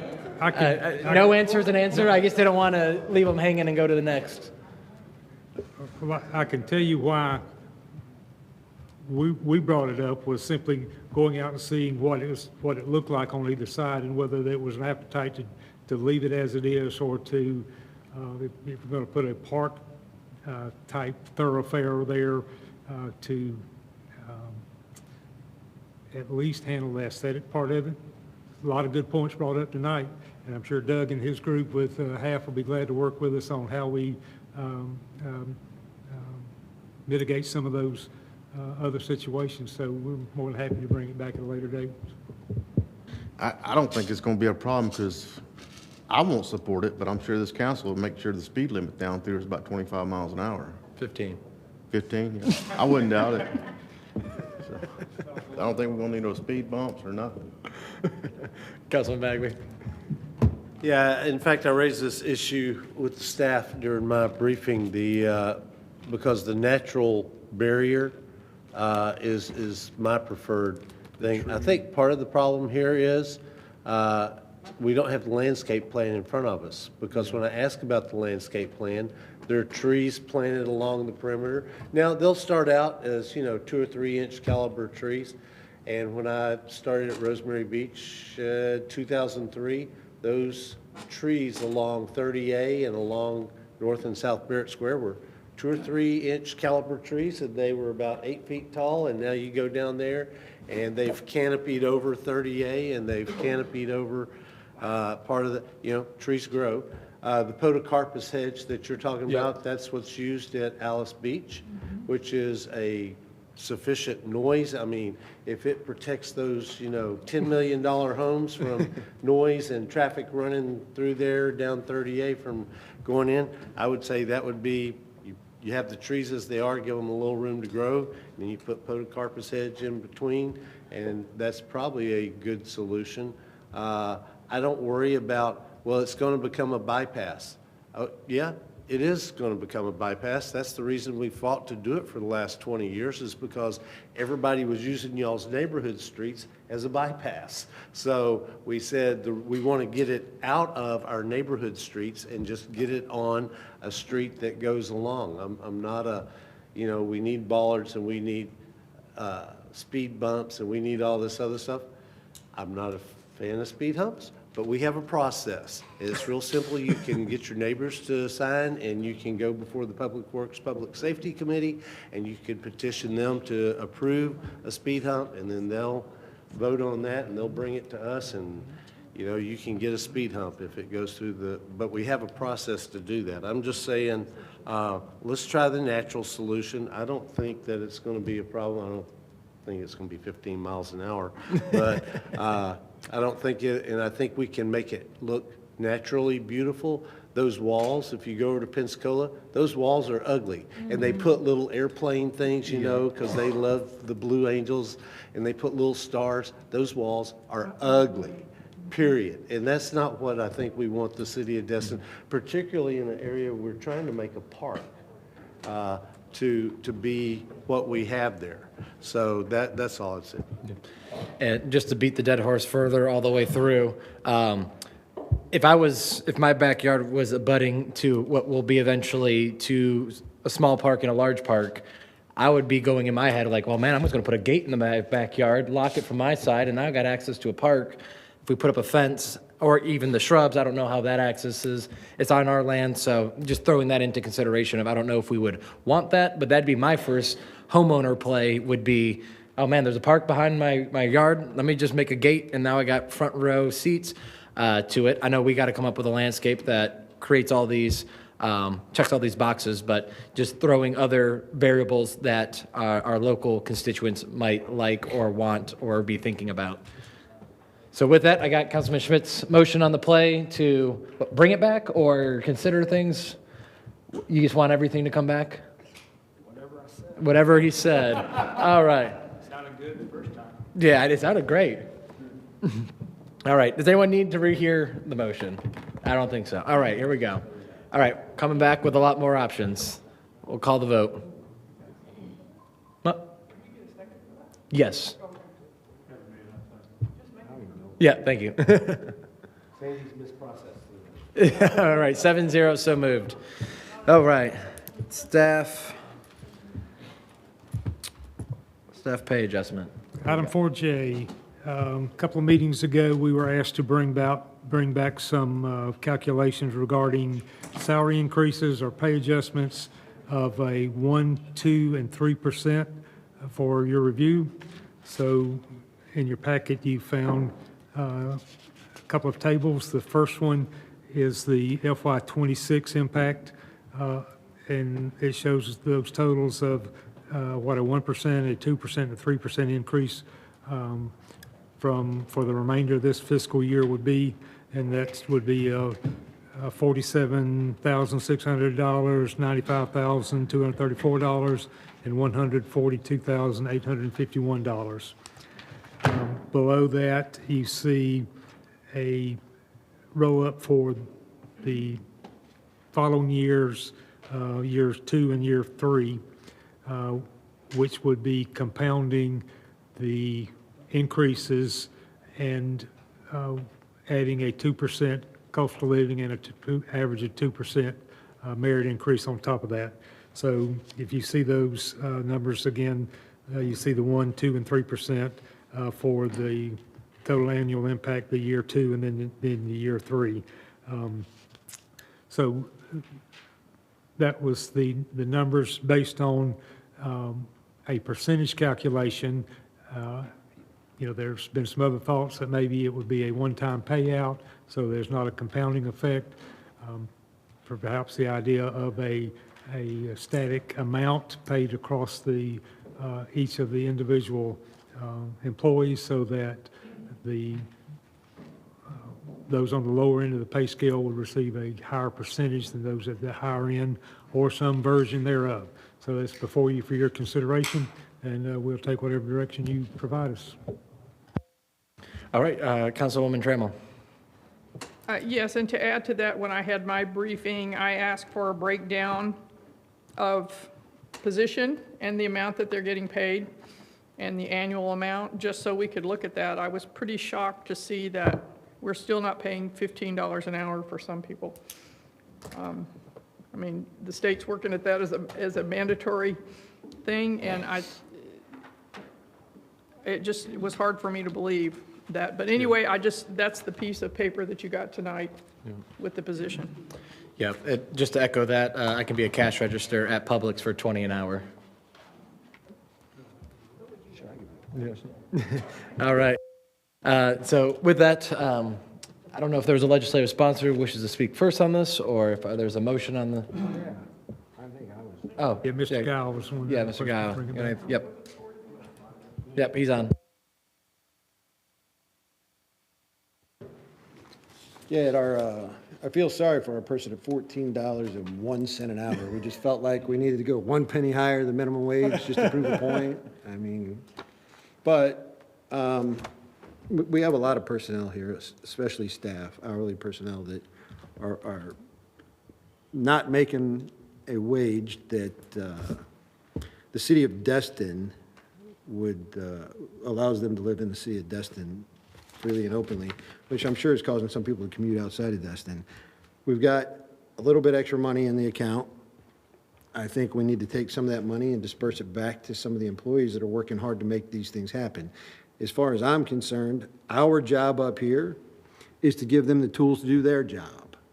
And if we are not paying them effectively and efficiently, and what motivates them to do their job at $14 an hour?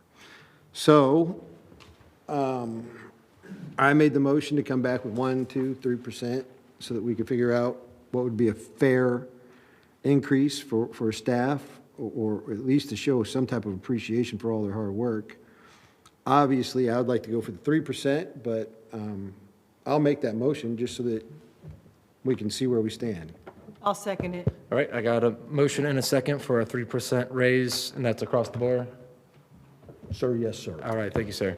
All right, Councilwoman Trammell? Again, in my briefing with the senior leaders, I made this recommendation for the lower echelon of payment within our city, and they all nodded yes, we think that something needs to happen. So I'm not suggesting an increase across the board. I would like to see an increase on the lower end of that so that our people that are out there working are actually making a living wage. That was all. That's a great Can point. I ask what you consider the lower end of this, just so I know? Below $17 an hour. I mean, that's still not a living wage, but when you look at that. Mike. I'm sorry. When you look at that, we've talked about Parks and Rec, we've talked about the library, we've talked about maintenance.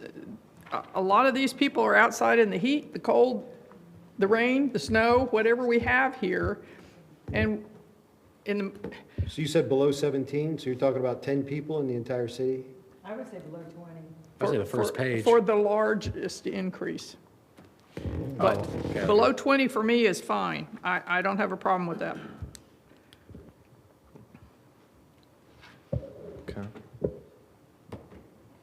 Okay, Councilman Destin?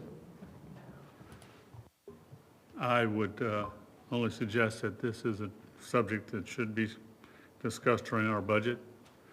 I don't know, unless Crystal can spit the numbers out for us, what this is going to cost to, if we go to 20 or if we go to 17 or where we're going. And let's bear in mind that our entry into the FRS system increased our salary demands by 400,000, I think. So we need to have a hard and fast number, and then we need to figure out if we can afford that hard and fast number. You know, even if we said, okay, let's at least meet the minimum of the $15 that the state mandates that we should be doing. I think that comes into effect in October. We have to have a number, and that's a number that we have to have every year. It's not just this year. So, you know, I appreciate the numbers that we've been shown, but we need to go about this on a little more rational basis than trying to put it on a motion tonight, not knowing what it's going to cost. All right, Councilman Bagby? Yeah, I would agree with Mr. Destin. Let's just look at some facts here. Number one, we did a wage compensation study 3 years ago, which we enacted 2 years ago, okay, which brought us up to at or above our peer wage rates with with Niceville, Fort Walton Beach, Panama City Beach, all these people. So because our staff deserves to be comparably paid. So we did that. We've given them 2 cost of living increases since then and 2 merit increases since then to make sure that they not only stayed competitive but increased based on their merit performance, their compensation was done. We have taken them, and I know that this is a long-term compensation thing for FRS and Social Security as opposed to the short term, but 70 of the 90 employees that we have that were eligible to go transfer to FRS and Social Security picked that option. Those are the folks that I thought you were trying to address because, yes, they did see their net wages decrease slightly during this time period, during the last 6 months or during this year. Our costs went up 11.5% last year, primarily due to staffing costs, okay? Remember, half our budget is already, or actually over half, I believe, is compensation for our personnel. So they are competitive. You know, if we were having a conversation, you said, hey, let's go do a wage study and let's see if our people are being paid comparably to people throughout the Panhandle, I would be for it. If the thing is, I feel like we need to help these people earn more, okay? That's different. That's not a factual basis in my mind. That is okay, and I'm kind of with Sandy. You know, if you want to do the $17 an hour and you want to give them a 3% and you want to do the 19 and 20 and you want to give them a 1.5% and then let's call it a day, okay, I could probably support that. But to say a 3% across the board, I can't, that's not justified. We had the data in front of us 2.5 years ago. We passed a budget that said, here's what you got to pay your people. Jamie and her team, Crystal, Larry, you know, all worked and said, and we even deferred the senior leaders for an additional year of giving them a raise just so we could make sure that we paid the folks below the senior level a comparable wage. And then, so last year we kicked in, or year before last, we kicked in the senior leaders so that everybody would be making a comparable salary to their peer group throughout Northwest Florida. I just don't see the factual basis for just saying, well, let's give them a 3% raise. I'm sorry, I just don't. And I can't support that, number one, because I don't think we've justified it. Number two, we're going to be in a revenue crunch here, and yeah, you may have it this year, but I think what the staff was trying to tell you or tell us in the out years is if you increase it 120,000 this year, well, that gets compounded into a 2% COLA and a 2% merit or a 4% merit and a 3% COLA, and the next thing you know, that 120,000 becomes $200,000, and then we got to figure out, are we going to take one less deputy next year because we lost $2 million in our budget, or what are we going to do? And I just don't think, if you want to do another wage study next year, I would support that. But I'm pretty sure we are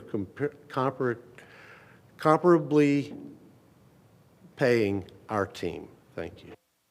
Councilwoman Aber. Nothing, Mayor. Councilman Schmidt. Next chapter. Yeah, Jamie, can you explain this? Is this everybody that works in the city of Destin? Without their names next to it? Yes, just by title. So I assume then when you have like a maintenance tech who gets paid 65 grand and a maintenance tech who gets paid 36 grand, is it years of service? Yes. Okay. So how do you justify, like, maybe this is a stupid question, but when we're talking about comparing to your peers in other cities, a maintenance tech in Fort Walton gets paid, I don't know, 36 or 60. So, I mean, some people could be getting paid a lot more than the neighbors, or some people could be getting a lot less. I don't know. Am I asking the right question, or? You're asking an interesting question. An interesting question, right? Okay. More or less, how do you take Well, the variable? I mean, later I'm gonna have something, because, you know, I did that leadership course that y'all wanted me to go to with the staff members, and I enjoyed it. Gentleman was in there, and he asked for one thing, and he asked me about 2 weeks ago again if I had any update for him. I said, I'm so sorry, I forgot. His biggest thing was, he was asking if he could just get help paying for the Mid-Bay Bridge tolls every day. He's got to pay nearly $5,000 in 2025 he spent out of pocket just to drive over the bridge. So I said, I'll be fine now this evening. So I think, you know, whether it's more pay or some things like that, we got to figure out something for some people, for sure. I agree. All right, Councilman Gao. All right, we just compared Niceville to Destin. I looked at a carton of eggs at Publix at Niceville, $2.49. Carton of eggs in Destin at Publix, $2.59. That's a 4% increase. So obviously, cost of living in Destin is greater than cost of living in Niceville. It's going to be greater than the cost of living in Fort Walton Beach. So if these people want to live, if we want them to work and live in Destin, we need to pay them accordingly. If you're not comfortable with 3% across the board, make an alternate motion. I mean, you have that right. Just come up here and say, no, I don't agree with that. This is the motion I want to make. But until then, I mean, this is what I believe is the right way to go. I will make a substitute motion. Mike. I'm going to press the button. My substitute motion will request that Crystal bring back to us the numbers at the next meeting on what setting a $17 an hour minimum wage would cost us, and on setting a $20 minimum wage. And let's get the numbers and look at them. All right. Second. All right, I have a motion second. Any discussion on that? Councilman Braden. And that maintenance tech you're talking about, one's making 35 and the other one's making 60-something. Do we have a cap on that? Do we have a cap on any of our wages? We do have pay bands that have a What cap. would be the cap on a maintenance guy?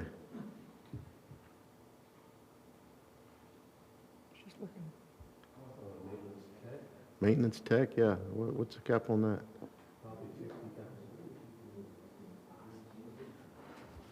Depends on how your experience too. You've been here 14 years. You know how to do everything. That would be different. So what are we doing? We're waiting for a question to get answered on a pay band. Sorry, I'm pulling it up.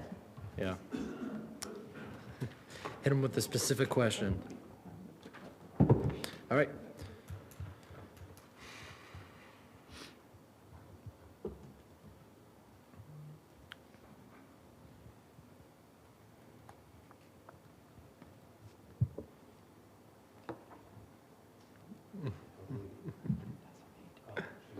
Yeah.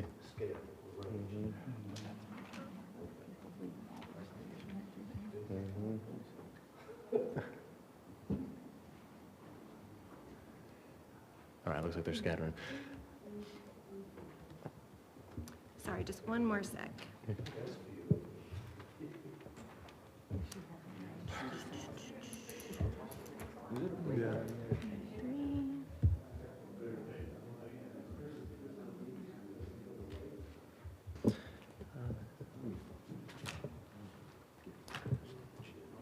So for a maintenance tech position, right now, the max of that pay band is 60,000. A way to go, you're gonna And we cut got one someone making 65? 5,000. There's one in here for 65. So we do have some employees that have exceeded the max, and now they're capped. So the only increase that they can get is a COLA increase, which will also increase the max of the pay band. Oh, gotcha. And that's just a consequence of years of service, and our pay band's not catching up to it. Yeah. And that was gonna be my comment is, we definitely don't wanna punish someone who's been here 20, 25 years. Correct. Doing stellar work, but does that answer? 60 is our cap? So does that preclude them from getting a merit increase? No, how we do the merit increase for our Red Circle employees is they'll get, if they were going to get a 3% increase, they'll get a lump sum that's not rolled into their base rate. They would just get that one-time payment. Okay. How feasible would it be to do a $1,000 bonus for those that make $20 an hour or less? And that's it. Just pay those, give them that bonus, like a summer bonus, Yeah, we can do anything. cost effective. All right. Guy for 53 cents more is much pissed. Jesus Christ.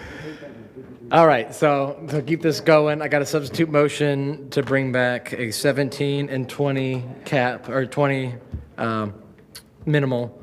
And with that, Councilman Bagby, final thoughts? On the bridge tolls, the state government has the program, because I know Jenny and I, if you have the little thing. Yeah. SunPass thing, after the first 20. Yeah, like 30, and then it becomes very, Through, and then the next. Yeah, free. so but that's only 15 days, and then they're like, you get a huge discount, or they're free, or what? I thought we were just getting a huge Mr. discount. Bagby, I was actually told that's been rescinded and discontinued. What? That plan has been discontinued. No way. how do you think the taxes are gonna get paid for? All right, with that, we're gonna call the substitute motion. We're lagging here. We're doing so well. This is on the substitute motion to look at 1720. I got a 5-2, so moved for the substitute motion. All right. All right, so now we are into announcements, which subsequently I believe is going to be you guys as well. So, yes. We've got two. First is Doug Pritchard and his folks from Half and Associates.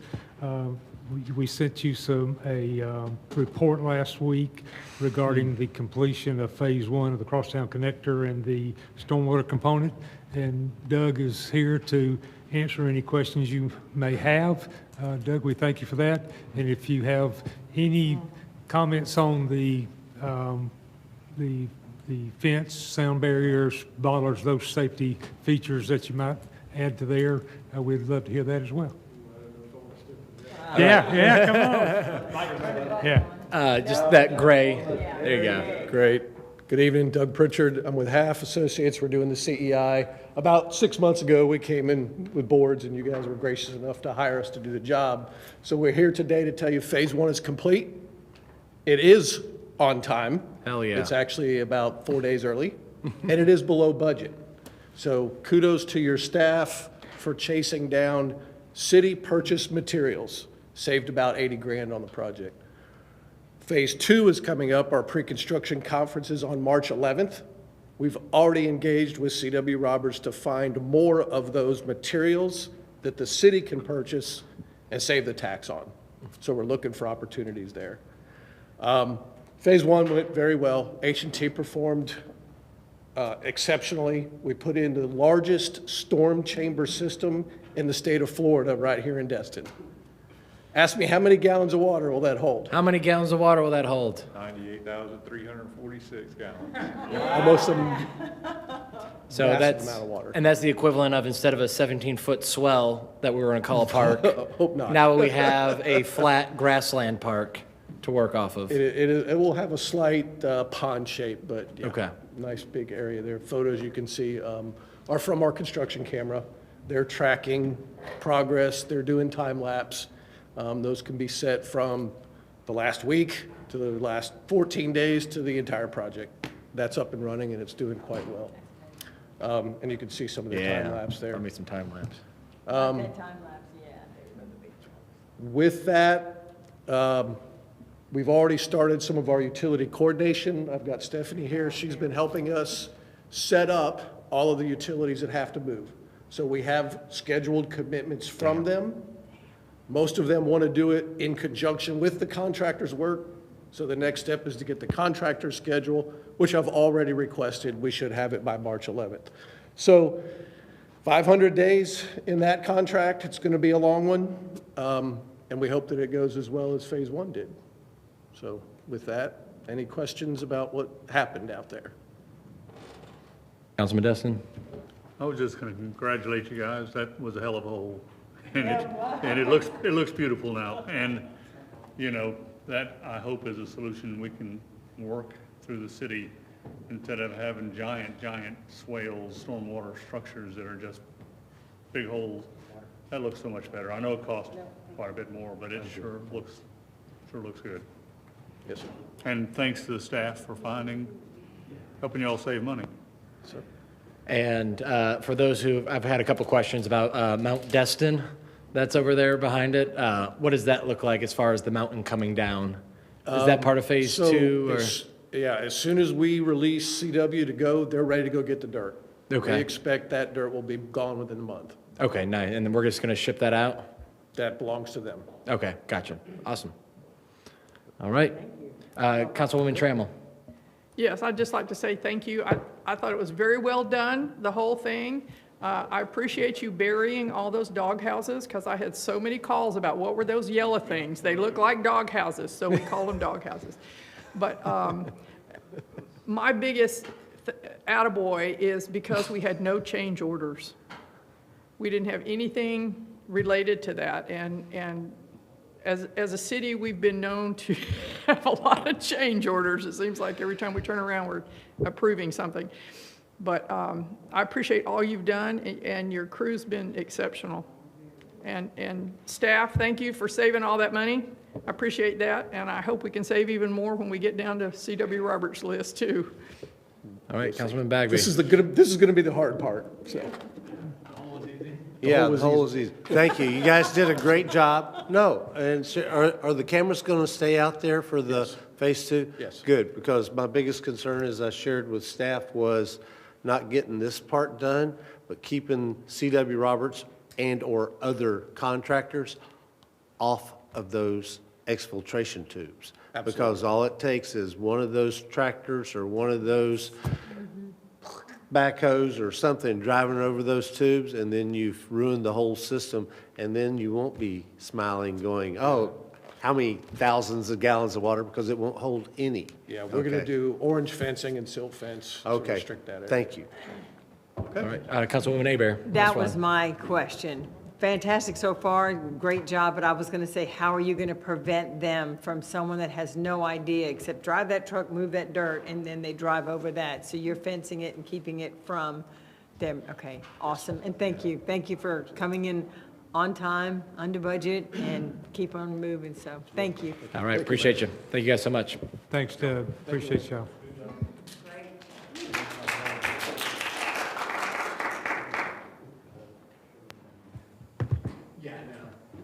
Yeah, sorry for not letting you guys go first. Appreciate you being on 9. Next item is, Mr. Fitzpatrick is here.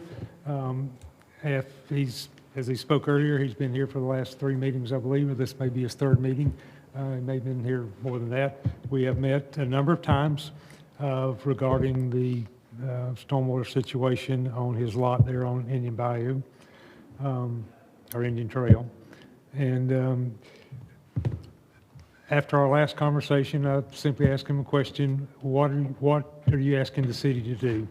So he presented us after our agenda was published, so I'm just going to share it with you, and I briefed each of you on it prior to. But he's presented us with 2 options. Option 1 is to pay him $460,000 for an easement, and then for the city to bear the restoration cost of hardening the banks of the branch that flows through that property. That's option one. Option two is to purchase the property outright for $1,275,000. So Mr. Fitzpatrick's here. If you have any questions or he has any comments or whatever you decide for us to do, we'll move forward with it. All right, Councilwoman Abear? Thank you, Mayor. Thanks, Larry. Mr. Fitzpatrick, if you want to come up to the mic, I have a couple of questions. I started doing some looking into this, how could somebody that, bought property, what was going on? Is it, you bought this site unseen on the internet, never even came to Destin to look at this property? You bought it, both lots, without seeing? No, I did come to Destin. So I've been, in Okaloosa County since 2006. I own a second home at Destin West on Okaloosa Island. So familiar with the area, and moved down here and saw both lots. Looking at both lots, they were not impaired. I confirmed my purchase with a wetlands delineation, which was part of my comprehensive package that I put out. Compared that to county parcel records, compared that to a survey. So as I look at that and I look at the buildable lots, obviously the whole lot is not, a typical Indian Trail 100 by 500, okay? I ascertained the buildable area for a lot to exist back next to my residence. If you were to go look at a county parcel, you would see that, where my house sits, my neighbor is, an 8-foot easement. I don't know how, right? I don't know where zoning was when they were built, but, 8 foot, another 8-foot easement, and then there's another house. Well, we love our neighbor, but, we never see him. We're all focused on back waterfront. And so this seemed like a very logical, this is where a very, you're not going to put a mega mansion, okay? But you will get a very reasonable 3,000 square foot house on this property. That was in my purchase in August of 2021. Now, I don't know if you want the whole backstory. I mean, I'm more than happy to walk No, through. I was just under the assumption that you had purchased both properties, both pieces for $900,000 via more of a sight unseen, hadn't really done the years back of where this has always had this water issue. So you had come and looked at the land when you Came, looked at the purchased it. land, confirmed with the wetlands delineation, and it was actually purchased, I believe the total purchase price was $1.45 million for both parcels. Just for record. All right. Okay. Councilman Gao? This is a question for city. What was your date of purchase again? I apologize. August of 21.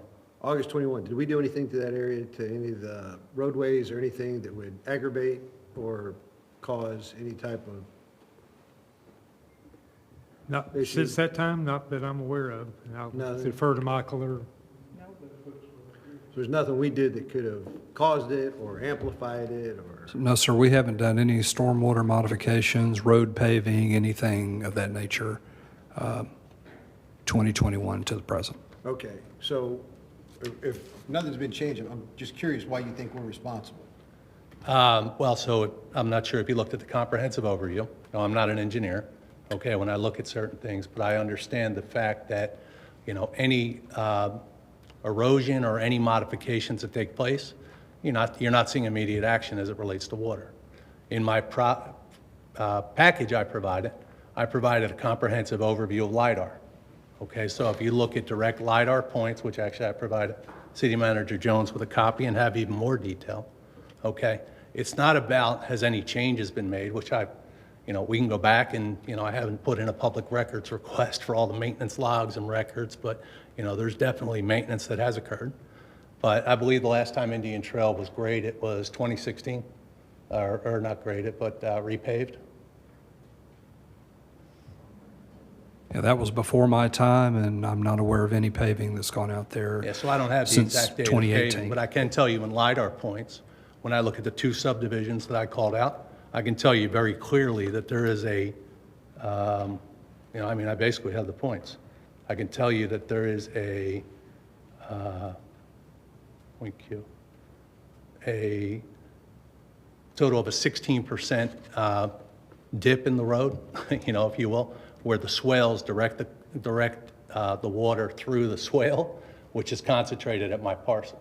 I can also look at the other subdivisions with additional pipes and water being facilitated out. So you have a combination of the rooftops, the impervious surfaces, there's pictures of pipes that are being routed. And so basically what you have is you have concentrated drainage that is all coming down to 3 pipes, which increases the energy, and it's right there at my property. And I brought up the city manager Jones. I have a question. I'm waiting for my surveyor to confirm whether or not those pipes are actually on my property, the culverts that are there. So, in the pictures, that water is from all these areas, call it 20 acres, call it the county, call it the airport. All of this is being concentrated and directed through 2 culverts that come and shoot directly at my property.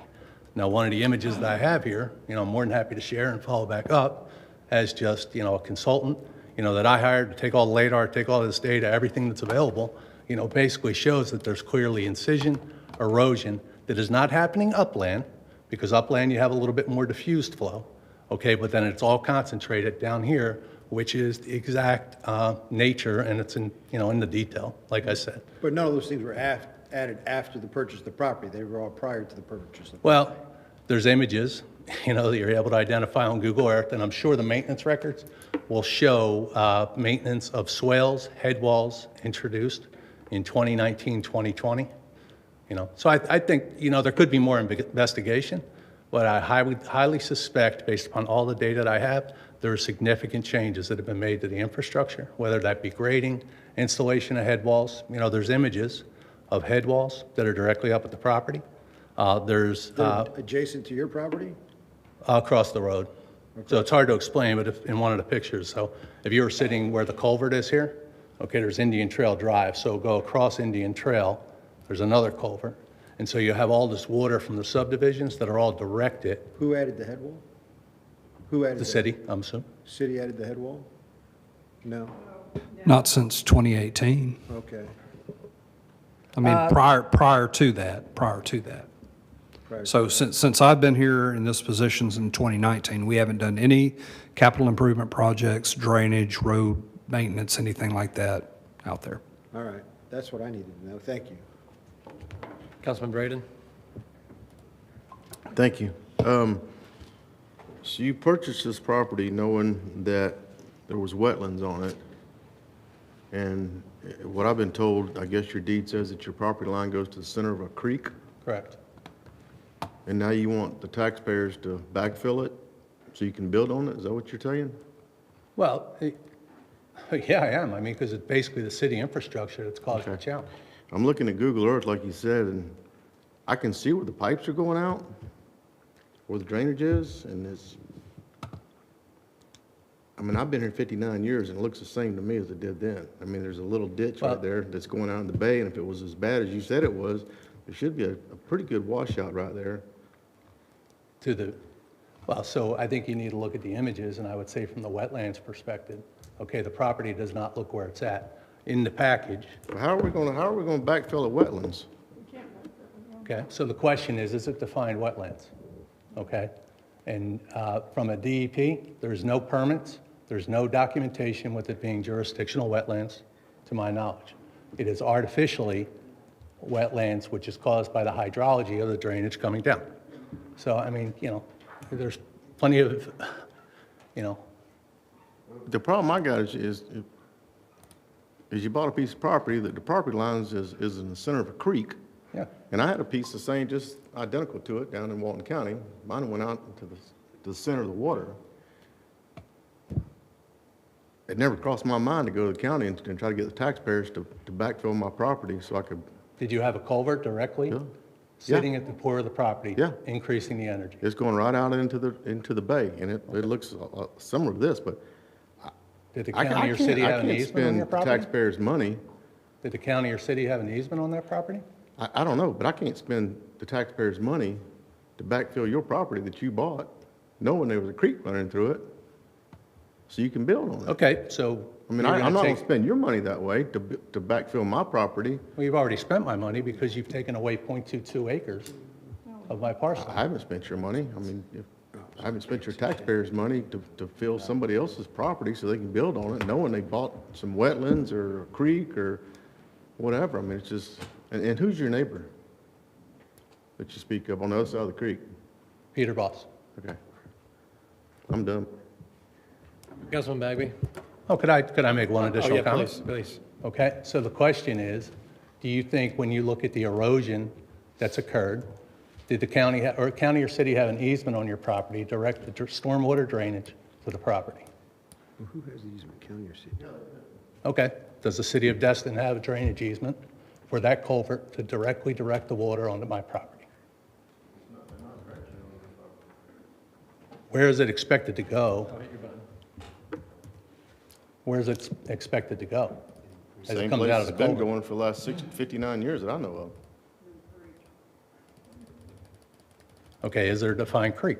What's the definition of a creek? It on your deed? Because it says that your property lines and goes to the Well, center actually, it of a doesn't creek. say that. It says center line of Holly Branch.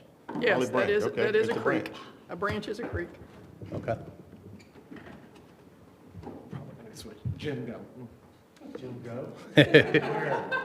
Okay, so I'm just trying to figure out, so you came down, you were staying at Destin West, you found this piece of property, you did all these tests or surveys or whatever, okay? So I assume you had an appraisal done, Did have appraisal. okay? And you had some kind of study done to see, you mentioned some study that you had somebody, an engineer. A wetlands. A wetland study done, okay? So you had an appraisal, you had a wetland study. What else did you have done to determine before you bought this parcels? Two parcels? You know, you do what every other buyer does. You run through some due diligence, you rely on records that are Okay. provided to you, Okay. and you move forward. Can we get a copy of those? They Because were here- provided in the package. Okay, so we have the appraisal, I don't know about the appraisal. and we have the wetlands determination from 2021? I'll go back and look, but Okay. these cities But, provided it. we because covered it. everybody's up here and we're just all trying to do our research and get our facts straight from public records.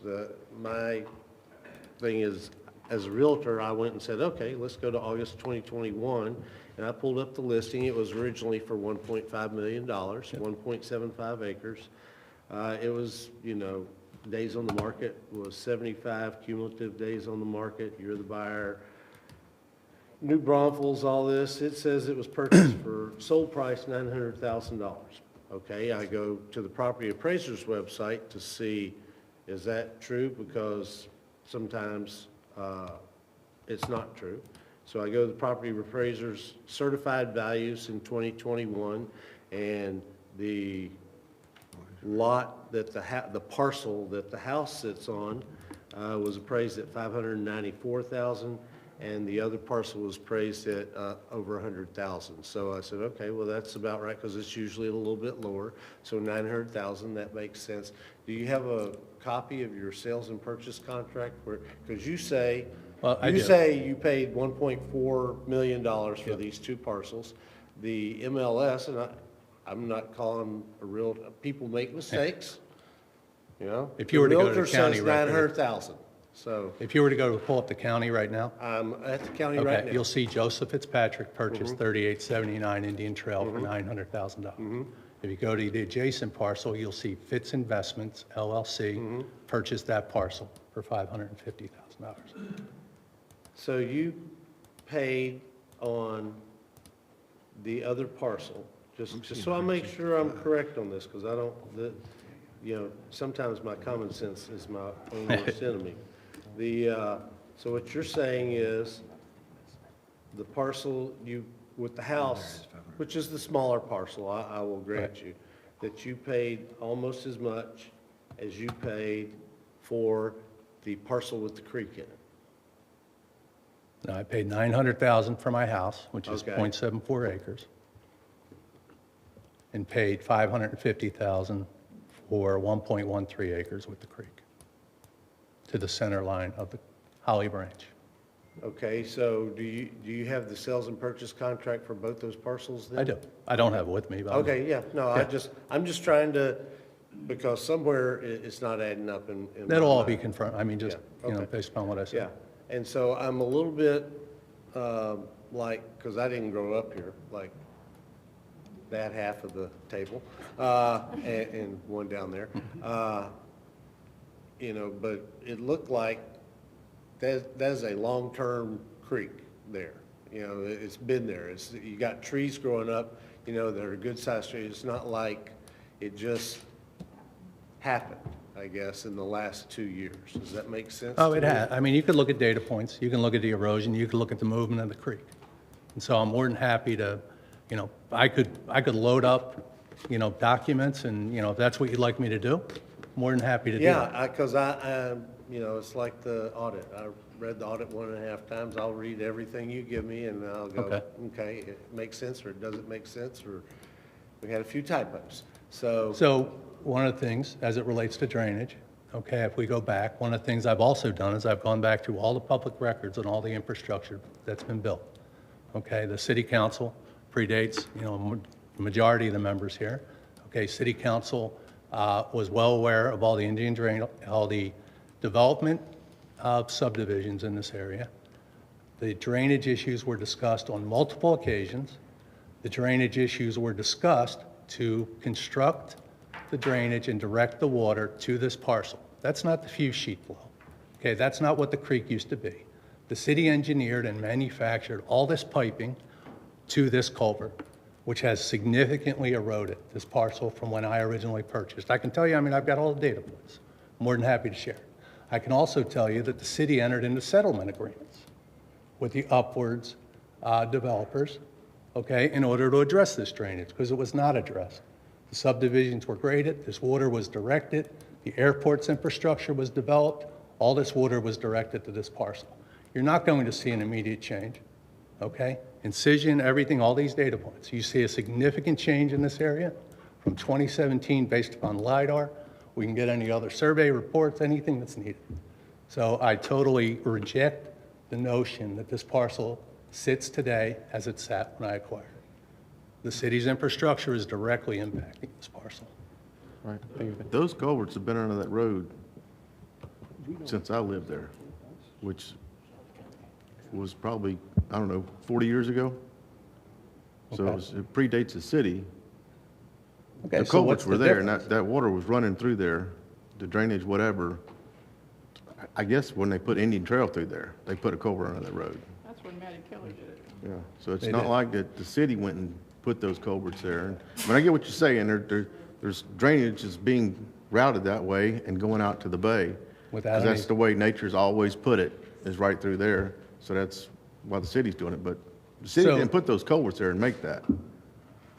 I guess the county Without, did. without an easement. And so did they not expect continued damage to be conducted on the property without a drainage easement? You can't take water from 500 feet, 1,000 feet, and say that it's always gone there, and say that it's okay that you grade the road, which there's images in the package I provided. There's direct images of water flow, there's changes to the culverts, there's changes to the drains. I mean, if we want to go down the route of a public records, maintenance, records request, you know, I'm more than happy to. As I said previously, okay, I'm looking for direction from the city. I think the city has significant liability exposure here.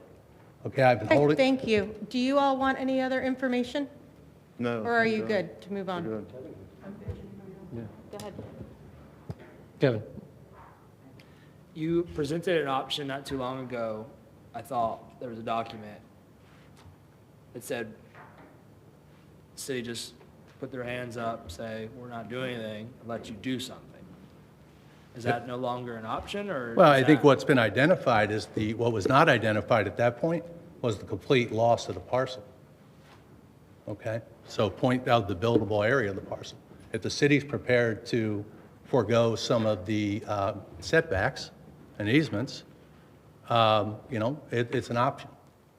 And did you say a second ago that since you purchased it, you have the? No, the- just the actual surveys coming back with Right. the lost But parcel. a minute ago, some about, since 2021, there has been drastic change? Yes. To the erosion? Is that what you were saying? Yes. Gotcha. All right, Councilman Destin, final thoughts? Just one question. Is there any opportunity for collaborative effort here where we may be able to get a grant? We may even be able to find some money to modify the drain and you provide an easement so that we can do the work, or is that not been discussed, or have you rejected that idea altogether? We've certainly, at council direction, have began looking at opportunities for grants. As you know, it's private property, so those become a little more difficult, but we'll certainly go down that path.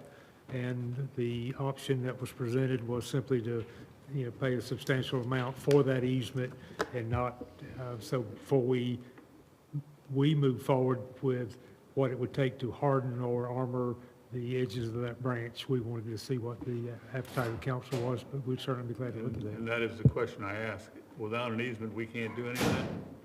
If you want to give us an easement in lieu or in exchange for those kind of drainage solutions, that's something I would think would be reasonable.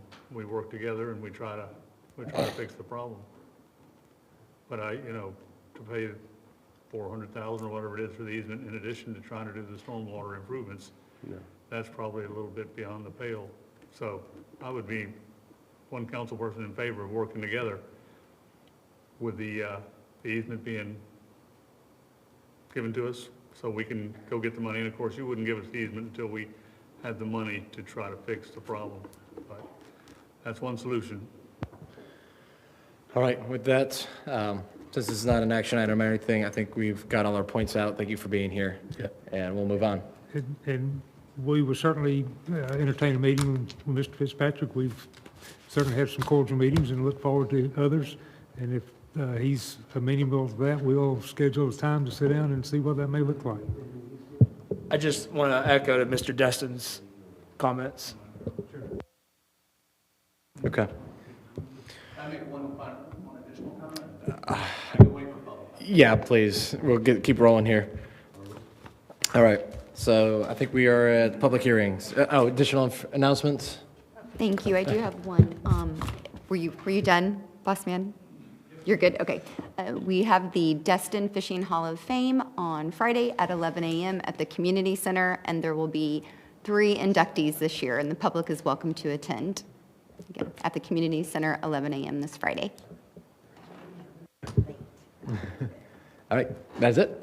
Perfect. All right, Ms. Cox. Okay, on to public hearings. This is ordinance 2528 LC, an ordinance of the City of Destin, Florida, amending Table 7-2 of the Land Development Code, Table of Allowable Uses, to add coffee and tea manufacturing, NAIC 311920, as a conditional use within the industrial zoning district, providing for authority, providing for findings of fact, providing for incorporation into the Land Development Code, providing for conflicting provisions, providing for severability, and providing for an effective date. This is second reading. There have been no changes since first reading. All right, and seeing this is a public hearing at this time, if anyone wishes to speak on 2528 LC, this is your time to do so. Seeing none, we'll close, okay. Seeing none, we'll close the public comments, and I'll entertain a motion at this time. So moved. All right, I have a motion. Do I hear a second? Yep. Yep. Do I hear a guess you're second? referring to the recommended motion to approve. Yes, make motion to approve the recommended motion in the packet. All right, thank you, sir. Do I hear a second on the motion? Second. All right, any further discussions? Tori has left, by the way, for the record. Ray. Right. He's like, I did it 20 minutes ago. All right, seeing no discussions, I'll call the vote for 5A, ordinance 2538 LC. Oh. I think number 16, baby. Let's go. Ayes have it, so moved. You weren't here the other night. All right. I voted then too, didn't I? Yeah. Look at that, double whammy. All right, 5B. Ms. Kopp. Ordinance 2611 CC, an ordinance of the City of Destin, Florida. I just want to make sure I understand. This was, because I thought I covered this previous action item with the It's a staff. conditional use, so it'll come back for staff. It has to still come back Yep. before the council to be approved. So if it were built next to a residential area, we could say, oh, no. Yes. Okay, I just want to make sure. Yep, this council has, we created an option if conditions are met for this council's satisfaction. All right, Ms. Kopp, 2611 CC. An ordinance of the City of Destin, Florida, amending Section 1486 relating to applications to City Council for reduction of existing code compliance liens, providing for authority, providing for findings of fact, providing for incorporation into the Code of Ordinances, providing for conflicting provisions, providing for severability, and providing for an effective date. This is second reading. Also no changes since first reading. All right, thank you for that. If anyone has public comments on 2611 CC, this is your time to do so. Seeing none, we'll close the public comments, and I have a motion from Councilwoman Trammell. Mayor, I move to approve ordinance 26-11-CC on second reading. I have a second. Any further discussions? Seeing none by council, we'll call the vote.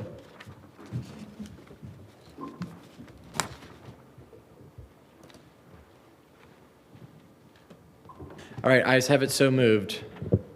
Thank you, Mayor.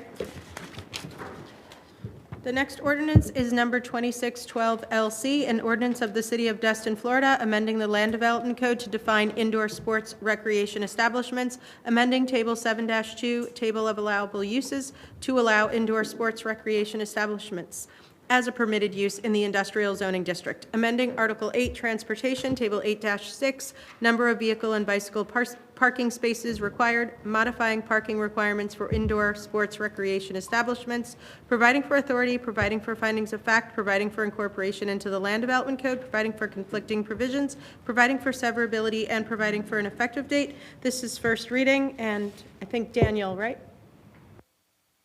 Yeah, I'll take it. So this was a council directive for staff to bring forth an ordinance to allow these indoor sports recreation establishments as a permitted use within the industrial zoning district. So tonight, staff has come forth with that ordinance, and so this ordinance would allow these indoor recreation establishments as a permitted use within the industrial zoning district. As well, staff is proposing for the required parking for such use to be 2 parking spaces per batting cage, and then for the square footage that's not utilized for batting cages, the applicants would have to provide 1 space per 500 square feet of gross floor area. So that is what we're proposing tonight, and we're here to answer any questions that you may have. All right, thank you, Daniel. At this time, seeing that this is a public hearing, if anyone wishes to speak on this topic specifically, this is your time to do so. All right, seeing none, we'll close the public comments. I'll entertain a motion. Councilwoman Trammell, or is this from last time? Mayor, I move to approve the proposed ordinance 26-12-LC on first reading. All right, I have a motion. Seconded by Councilwoman Hebert. Any discussion? Seeing none, we'll call the vote.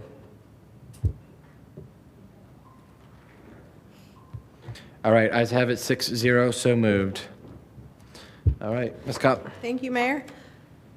This is ordinance number 2524 LC, an ordinance of the City of Destin, Florida, deleting Article 2, Administration of the Land Development Code, to remove and replace the existing Article 2 in its entirety, deleting Article 4, Public Participation of the Land Development Code, to remove and replace Article 4 in its entirety, providing for regulations relating to general administration, development orders, guarantees, sureties, and future improvement payments, providing for review processes for planning applications and general review, land division applications, miscellaneous planning applications, planned unit developments, marine construction applications, conditional uses, certificates of appropriateness, changes of uses, appeals, special exceptions, variances, providing for regulations relating to telecommunications and wireless facilities, providing for site development and building permit review, providing for public procedures and meetings, establishing city boards and committees, providing for procedures for addressing and providing for development fees, providing for authority, providing for findings of fact, providing for incorporation into the Land Development Code,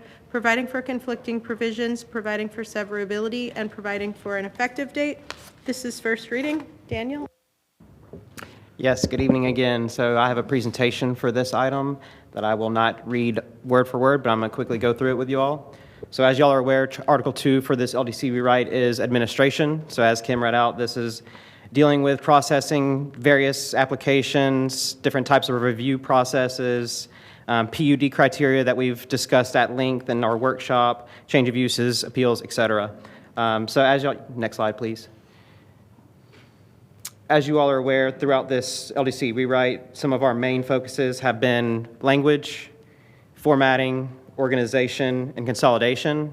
And then as well as in this PowerPoint, I'll touch on some of the items that we touched on in our city council workshop a year and a half ago at this point. Next slide, please.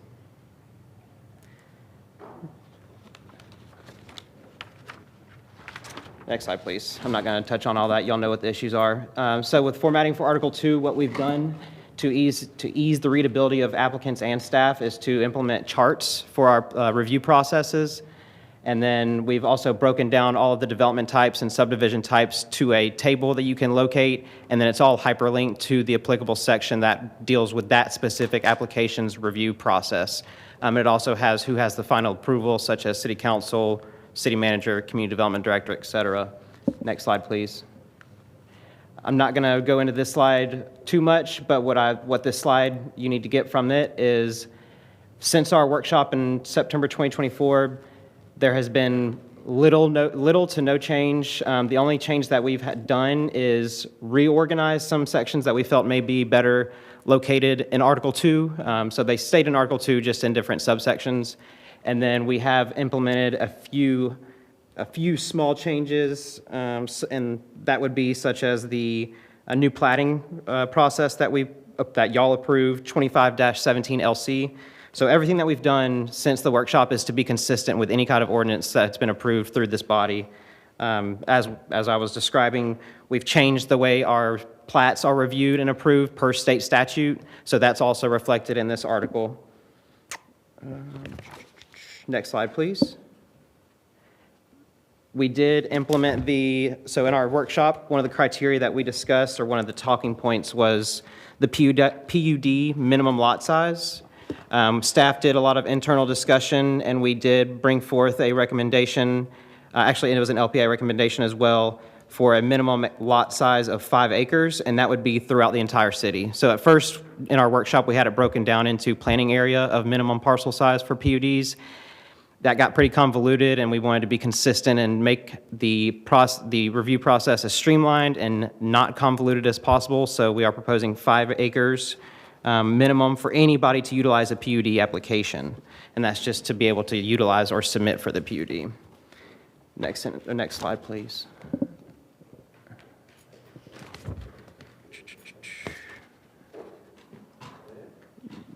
Should be a couple more. Oh, no, consolidation. You can stop there. Thank you. So this last slide is the consolidation, which tells you what lives in each section now. I don't want to go through this line by line again, but Kim pretty much laid out what's in this section. So again, development order, criteria, review processes, development and land division application types, PUD, the marine construction application criteria, conditional use, and certificate of appropriateness. So certificate of appropriateness was an item that is mentioned in our current land development code, but there's no process outlined for such certificate. So now we have outlined a process for that, and really that process would only be utilized for a property that's trying to be considered part of the overlay district. I believe that process was created part of that overlay district, and that's really it. So I'm here to answer any questions that you may have, and Kim, you can speak to anything I may have missed. Anything? All right. Seeing none, thank you for the presentation, Daniel. I will say, I'm sorry, one more thing. So Love the passion. So the only thing that I can think of that we may need to address would be the single-family residential dock requirement. So this is addressed in Article 2, which is in front of you. Currently, we have it, as we've discussed in the workshop, there's 3 different marine construction categories, 1, 2, and 3. As we have it drafted in your packet today, Category 1s would be allowed to go to the building permit stage, whereas 2 and 3 would have some sort of board or committee approval. As y'all are aware, there was a motion made last meeting to bring forth an ordinance to remove single-family residential docks from the Harbor and Waterways Board / City Council consent agenda process. So staff is aware we're actually taking that ordinance to LPA next week. And so we are aware that section of this article could change, and we are on board with that, whatever y'all decide to do. All right, thank you for that update. With that, I'll take a motion. Councilwoman Trammell? I move that the city council adopt ordinance 25-24 LC on first reading. Can you push your button? No. I'm gonna have to actually say that I again, just make because it- it's I move that the city council approve ordinance 25-24-LC on first reading. Second. all right, thank you for that. I have a second. Any discussions, comments, concerns? Councilman Destin? Oh, yeah, Councilwoman Trammell? I just have a question for staff. Can you send us, you send us all the changes in this one. Can you actually send us Article 2 this time? Yeah, Article 2, is it not in your packet? I didn't see it in my agenda It's packet. it's the Exhibit A. So If I it's just in- want it after it's already been. I can definitely send it, I have no I problem can doing read that, but through it it. should Thank be in you. the packet. Thank you. Yep. Okay. I will send it in an email separately tomorrow. All right, thank you. Councilman Destin, do you have something? Okay, thank you. All right, seeing none, I will call the vote.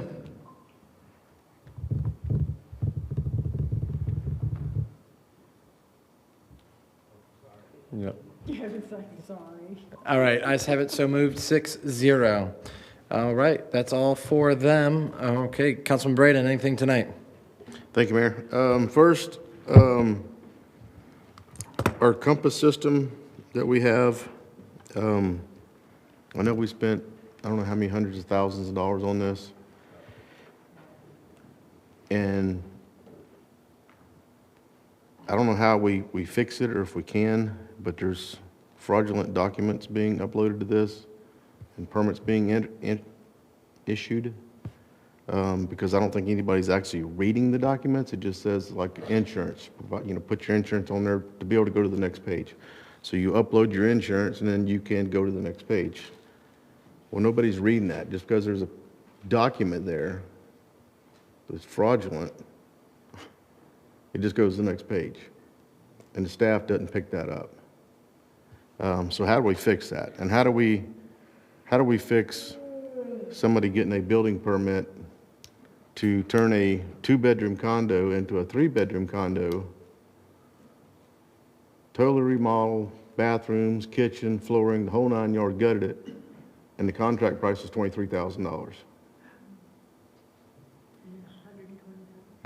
How do you get? Need more than that.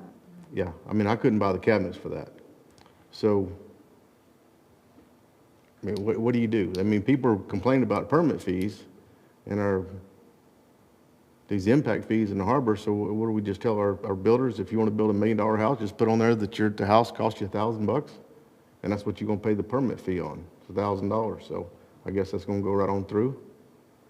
So I don't know what the question, I don't know what the answer is, but there's something seriously wrong. I hate that we've spent all this money on this system, and it's just, I don't know. The city of Destin has a crack that's the size of the Grand Canyon, because everything falls through the crack or just drop the ball on it or whatever. So I don't know what the answer is, but Hey, we Rodney. need to do something. Had you Yeah. sent that over, the fraudulent documents and the contract stuff? No, but I You sent will. that over to the staff or Larry? Well, I can get the contracts for. Or the fraudulent, the Yeah. example? I plan on meeting with the city manager this week Okay. with them all. Keep us posted, please, Yeah, I will. in the sunshine. Yes. All right. Next thing, was the Village Inn. It's across from your place, Dewey? Yes. Is that the Village Inn? Okay. As of yesterday, it's been 5 weeks that in front of that motel, there's multiple signs out there. 3-night special, $49.95. Snipe signs out next to the road. They're illegal, and I guess our code compliance, we're spending $299,000, almost $300,000 on code compliance officers. And those signs have been there for 5 weeks now, as of yesterday, that I know of. It could be there longer, but that's how long I've been watching them. I mean, we can get Allegiant to fly you in here from Chicago or whatever for $50. Tori gave us that whole spiel. Now you can stay 3-night special for $50, $49.95 in Destin. I guess that's what we're all going after, or that's what we're all proud of, or, because, I don't know, I'm the only one that ever brings it up, so I've tried and I've tried and tried for years, and I'm getting where I'm just beating my head against the wall, and I'm just, If that's what we all want the city to be, then I'll just quit worrying about it, but it's ridiculous. I don't know, we're paying $300,000 for code compliance officers, and I guess they're riding around with blinders on like horses in New Orleans, you know? They just not looking. So with that said, I would like the city manager to get the council the last 90 days of what code compliance, these 7 officers, however we got, what they've done. Do we keep track of verbal warning? Do we keep track of written warnings? And then written citations where it's actually cost money? Because I learned the hard way that a citation could be a warning citation, not a cost money citation. So I'd like to know what the next 90 days, the last 90 days, I'd like to get that report of what's been done. I got a couple more, but I'm gonna skip over those. For our fabulous sheriff's department back there, do y'all keep track of the same thing of verbal warning if somebody speeding or whatever, verbals, written, and then actual citations? Yeah, we track how many verbal warnings we give and when we give citations. If the council, if we wanted a report on, say, 98 from Marler Bridge to Airport Road,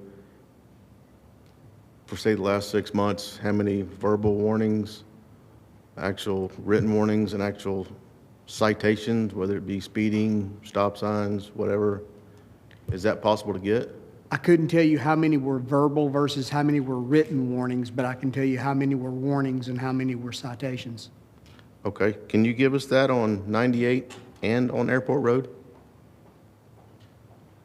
Please? For what time frame? Just the last 6 months. Yes. Thank you, sir. I'm gonna stop there, Mayor.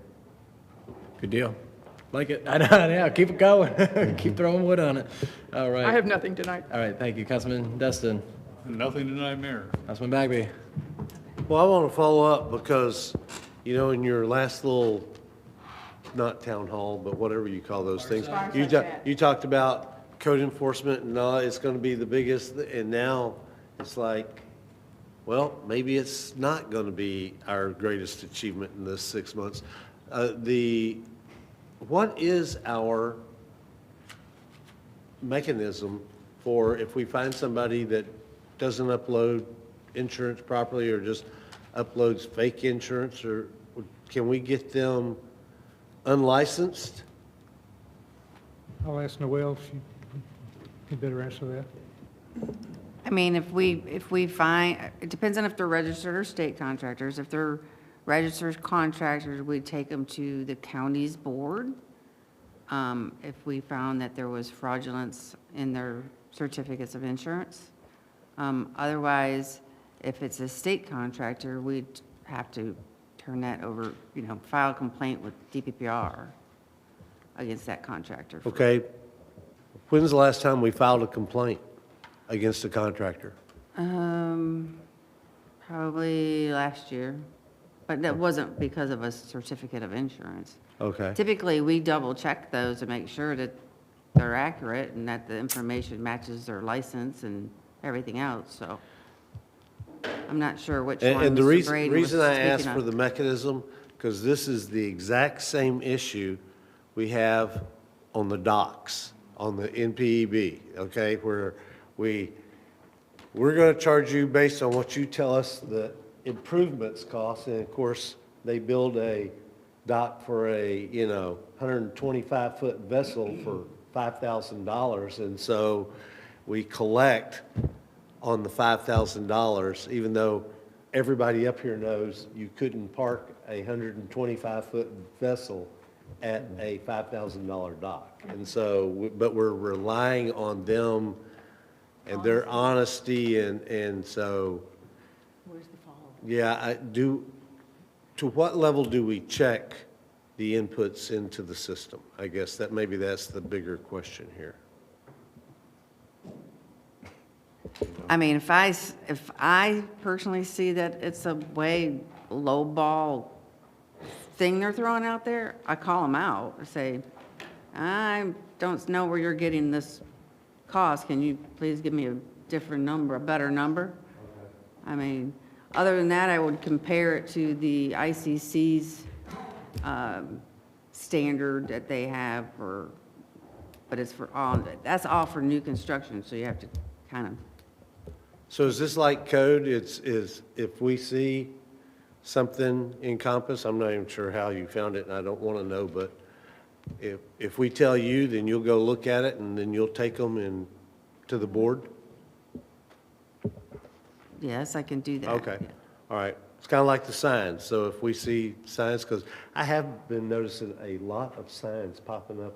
It's not even political season. It's just power washing, and outside my neighborhood, all these painters and everything. And I'm like, where the heck are all these signs coming I from? challenge anybody to go down Legion Drive that the people was talking about on the Crosstown Connector, that Legion Drive portion, from Beach to Benning, just that little stretch.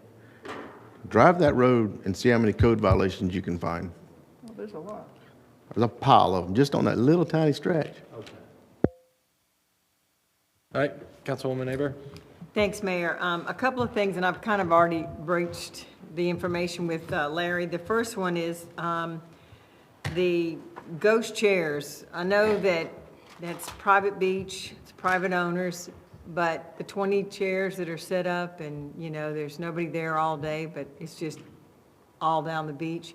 Is there anything that we have as far as like an agreement with any of the owners and the chair vendors that, you know, hey, can you set up 5 instead of 20 until they're filled? Or is there anything we can do as a city to help our citizens who are asking, why do we have so many ghost chairs and nobody's on the beach? Is there anything we can do to help with that private owner of that condominium deal with the chair vendors? It may be limited, but if you'll give us the opportunity, I'll confer with council and see if that would be an ordinance amendment or some working with the whatever association those vendors may have. But we can certainly address it and see if there's something we can come back with. It would be nice if we could do something soon, because it's just going to get worse as the year goes on through the summer. And then the other question I had was also, John had come up talking about the parking at, the enforcement rather, at Joe's Bayou. And I called Michael earlier today because I asked the city manager about it. So for the record, Michael, will you explain, yes, it is day one, but here's what's going to be done? Sure. Thank you, Mayor and Council. Very proud to announce that we have started our new paid parking program effective yesterday. So today's day 2. At Joe's Bayou, like John stated, that we do have the QR codes up now. So the honor box that we've had up there for years and years has been covered up. And it's even better, it's gone.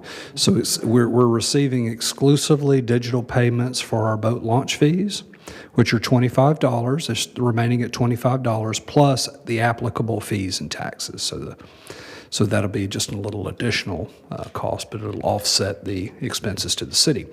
The cameras have not been installed yet, but we have gotten the electrical contractor to drop power over there for the camera installation.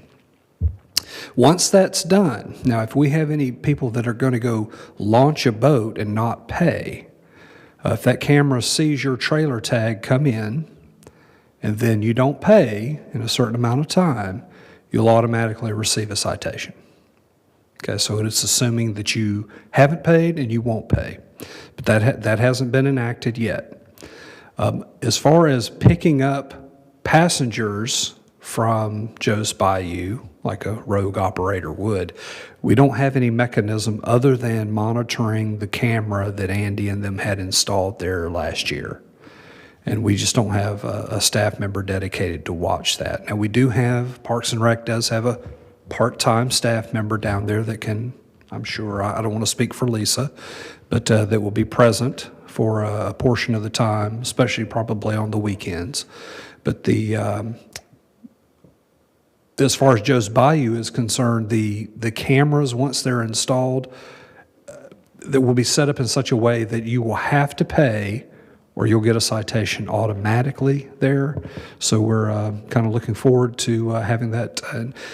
The finance team won't have to go empty that honor box with all that wet cash in it. Okay, and then the question I have for you, city manager, is can we not have one of our code enforcement folks at least be a presence in the morning at most of the time when those rogue operators are doing their drop-off, especially during the spring break, between spring break and then summer? You know, having that 9 o'clock to like 11 o'clock, somebody at Joe's Bayou to sort of show force that, you know, we're not going to allow the rogue operators to come in and do their thing? Yes, ma'am, we can certainly give it more attention. Probably wouldn't assure you that somebody will be there 100% of the time, but we'll make it a priority that we'll keep an eye on it and give it our best shot to get them under control. Okay, thanks. That's all I have, Mayor. Just one comment on that issue. So we don't have a staff member at the Joe's Bayou ramp during the spring and summer season? Not full-time. What, Lisa, what's our schedule? I have a part-time person, and he was, we have just one part-time person right now. We will fill in, as we have been, with other Parks and Rec staff. Yes, we believe that we'll have somebody there just to help. Of course, he won't be taking money now, but answer questions and also, you know, get them to the right ramp. Okay, my question is, in the past, did we have one there full-time taking money?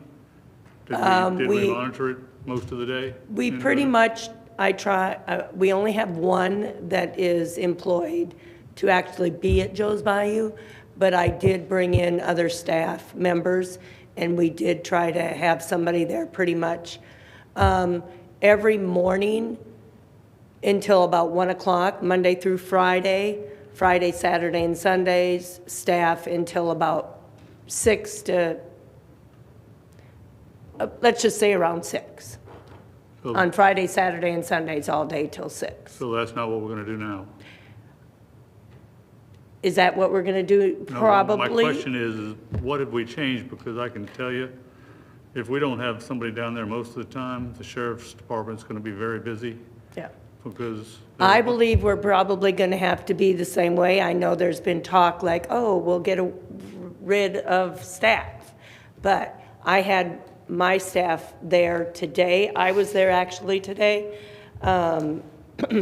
Wayne did leave a little bit this morning because he didn't have any water. We didn't have him stashed. But we will have people there, I think, probably like I did last year and all the other years. That's what we need. While Okay. the automatic toll system is lovely, if you don't have somebody there to separate the Budweiser from the Right. other beers, you're gonna And have. that's what I've been saying, is the money is not the Yeah, they're only gonna- thing They're gonna be he fighting did. down there all the time. Right. Okay.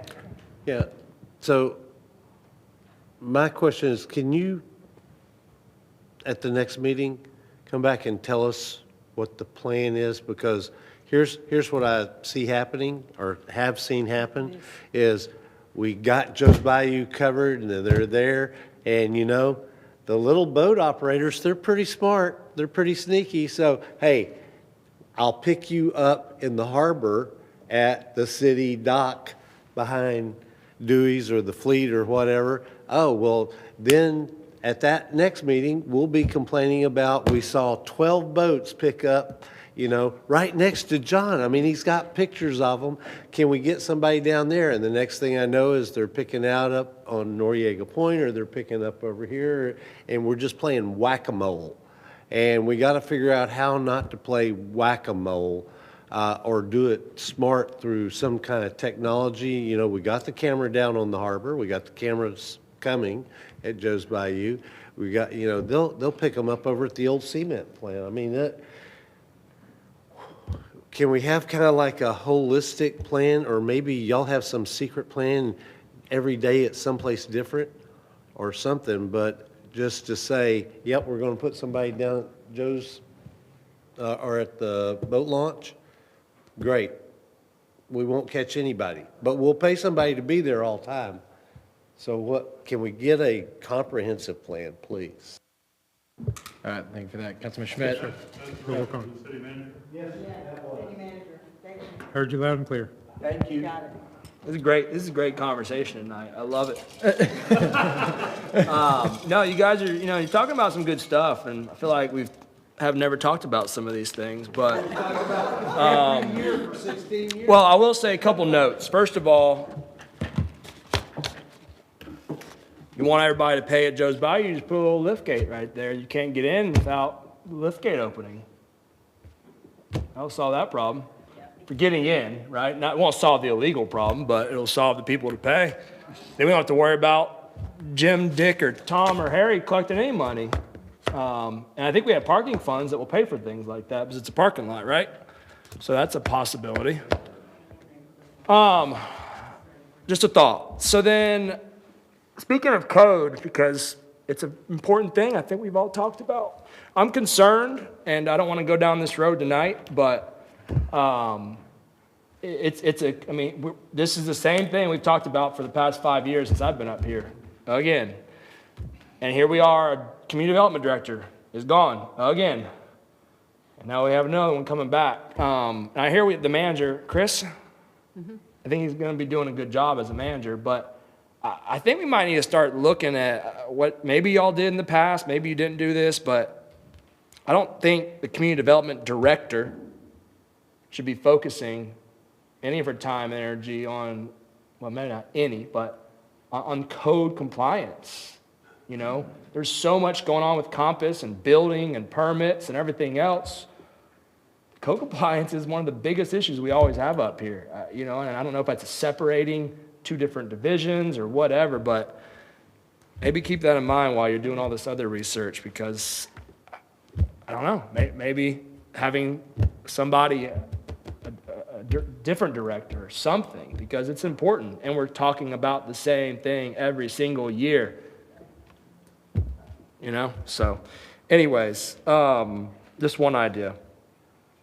I would like you, Larry, please, if you could work with Crystal and Jamie, maybe a little Google's monkey survey, find out who might be interested or benefit from a Mid-Bay Bridge toll supplement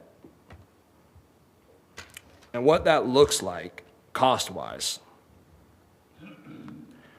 I get that the complaint then might be, well, I come from Mary Esther, are you going to pay my gas? I get that.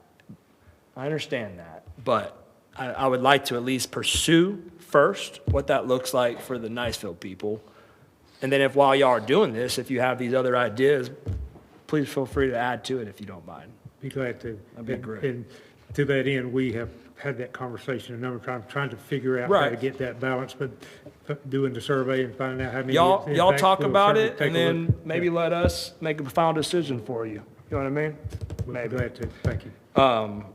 And then I will say, I do know somebody, I'm not saying it was me, but they submitted an expired certificate of insurance, not for building, but on a different topic. And the staff did a very good job of highlighting it was expired. And they said, so-and-so, you might want to just double check. So I'm just, some people are checking some things. And so. Did you update your insurance? It was sent right back. It wasn't me, though. It wasn't me, but I confirmed it was done. They are doing a lot of good things too. I'm not saying it doesn't happen, but yeah. So kudos. Thank you. Well, since Kevin's coming clean with his insurance, I had to get my license renewed today because I was about a month overdue on my driver's license. So there you go. I'll come clean with you. If you guys don't have any update on it, we don't need to do my fence thing tonight. Do you guys come up with any alternatives or anything from staff level of what that looks like? Not of any substance. We'll certainly continue to take a look at it and having the conversations to try to see what we can come up with. All right, then I'll just push that. All right, City Attorney. Nothing tonight. Thank you, Mayor. All right, public comments. Very good. Okay, John, we get it. Really quick, John Stevens, 4825 Indian Trail. Piggybacking off of Joe's Bayou, I love Wayne, but I truly think a code compliance person, at least there in the morning, will do a lot more than someone else, just because people fear code compliance. They don't fear Wayne, so I'm sorry. Dang. All right.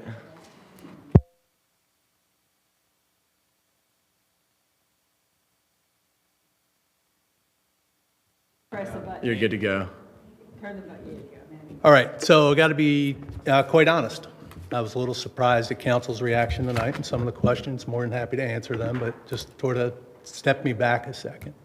For the last 3 council meetings, I've had, presented what I thought was organized information with regards to what I've been able to research with regards to the issue. I've had cordial meetings with Larry. Based upon my last meeting, I submitted, since last council meeting, I submitted a 37-page, here's the information I have, okay?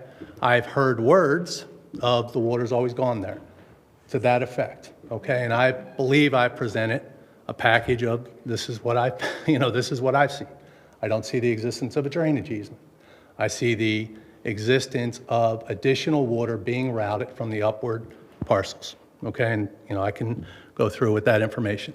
Based upon my last meeting with Larry, he said, okay, provide a proposal back that we can send to council, okay? That proposal was not a windfall for Joe, okay, based upon the parcel and anything that was out there. It was based upon 3 fundamental components. First being measurable land loss, 0.22 acres. We can debate what that value is, okay? I'm not, stuck in the mud. It was based upon measurable land loss, impact to developable value of the parcel, but then also a functional drainage easement, which I believe would also benefit the city as you look at other upward drainage problems that you have. And this is clearly identified in the 2004 Stormwater Master Plan, the 2024 Stormwater Master Plan, and there's plenty of documentation of this issue having existed since the subdivisions and since this area was developed.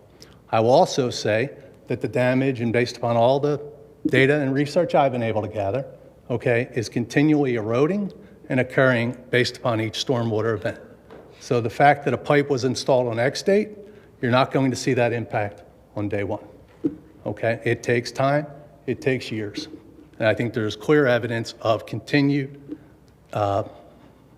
direction of water flow that is continuing to erode the property. So with that, I came in here 2 meetings ago and I said I'm looking for direction. I feel like I've submitted plenty of information to the council, and at this point I would ask for a formal written response to my last proposal, either a counter proposal or it's my problem to resolve. Thank you. Thank you so much.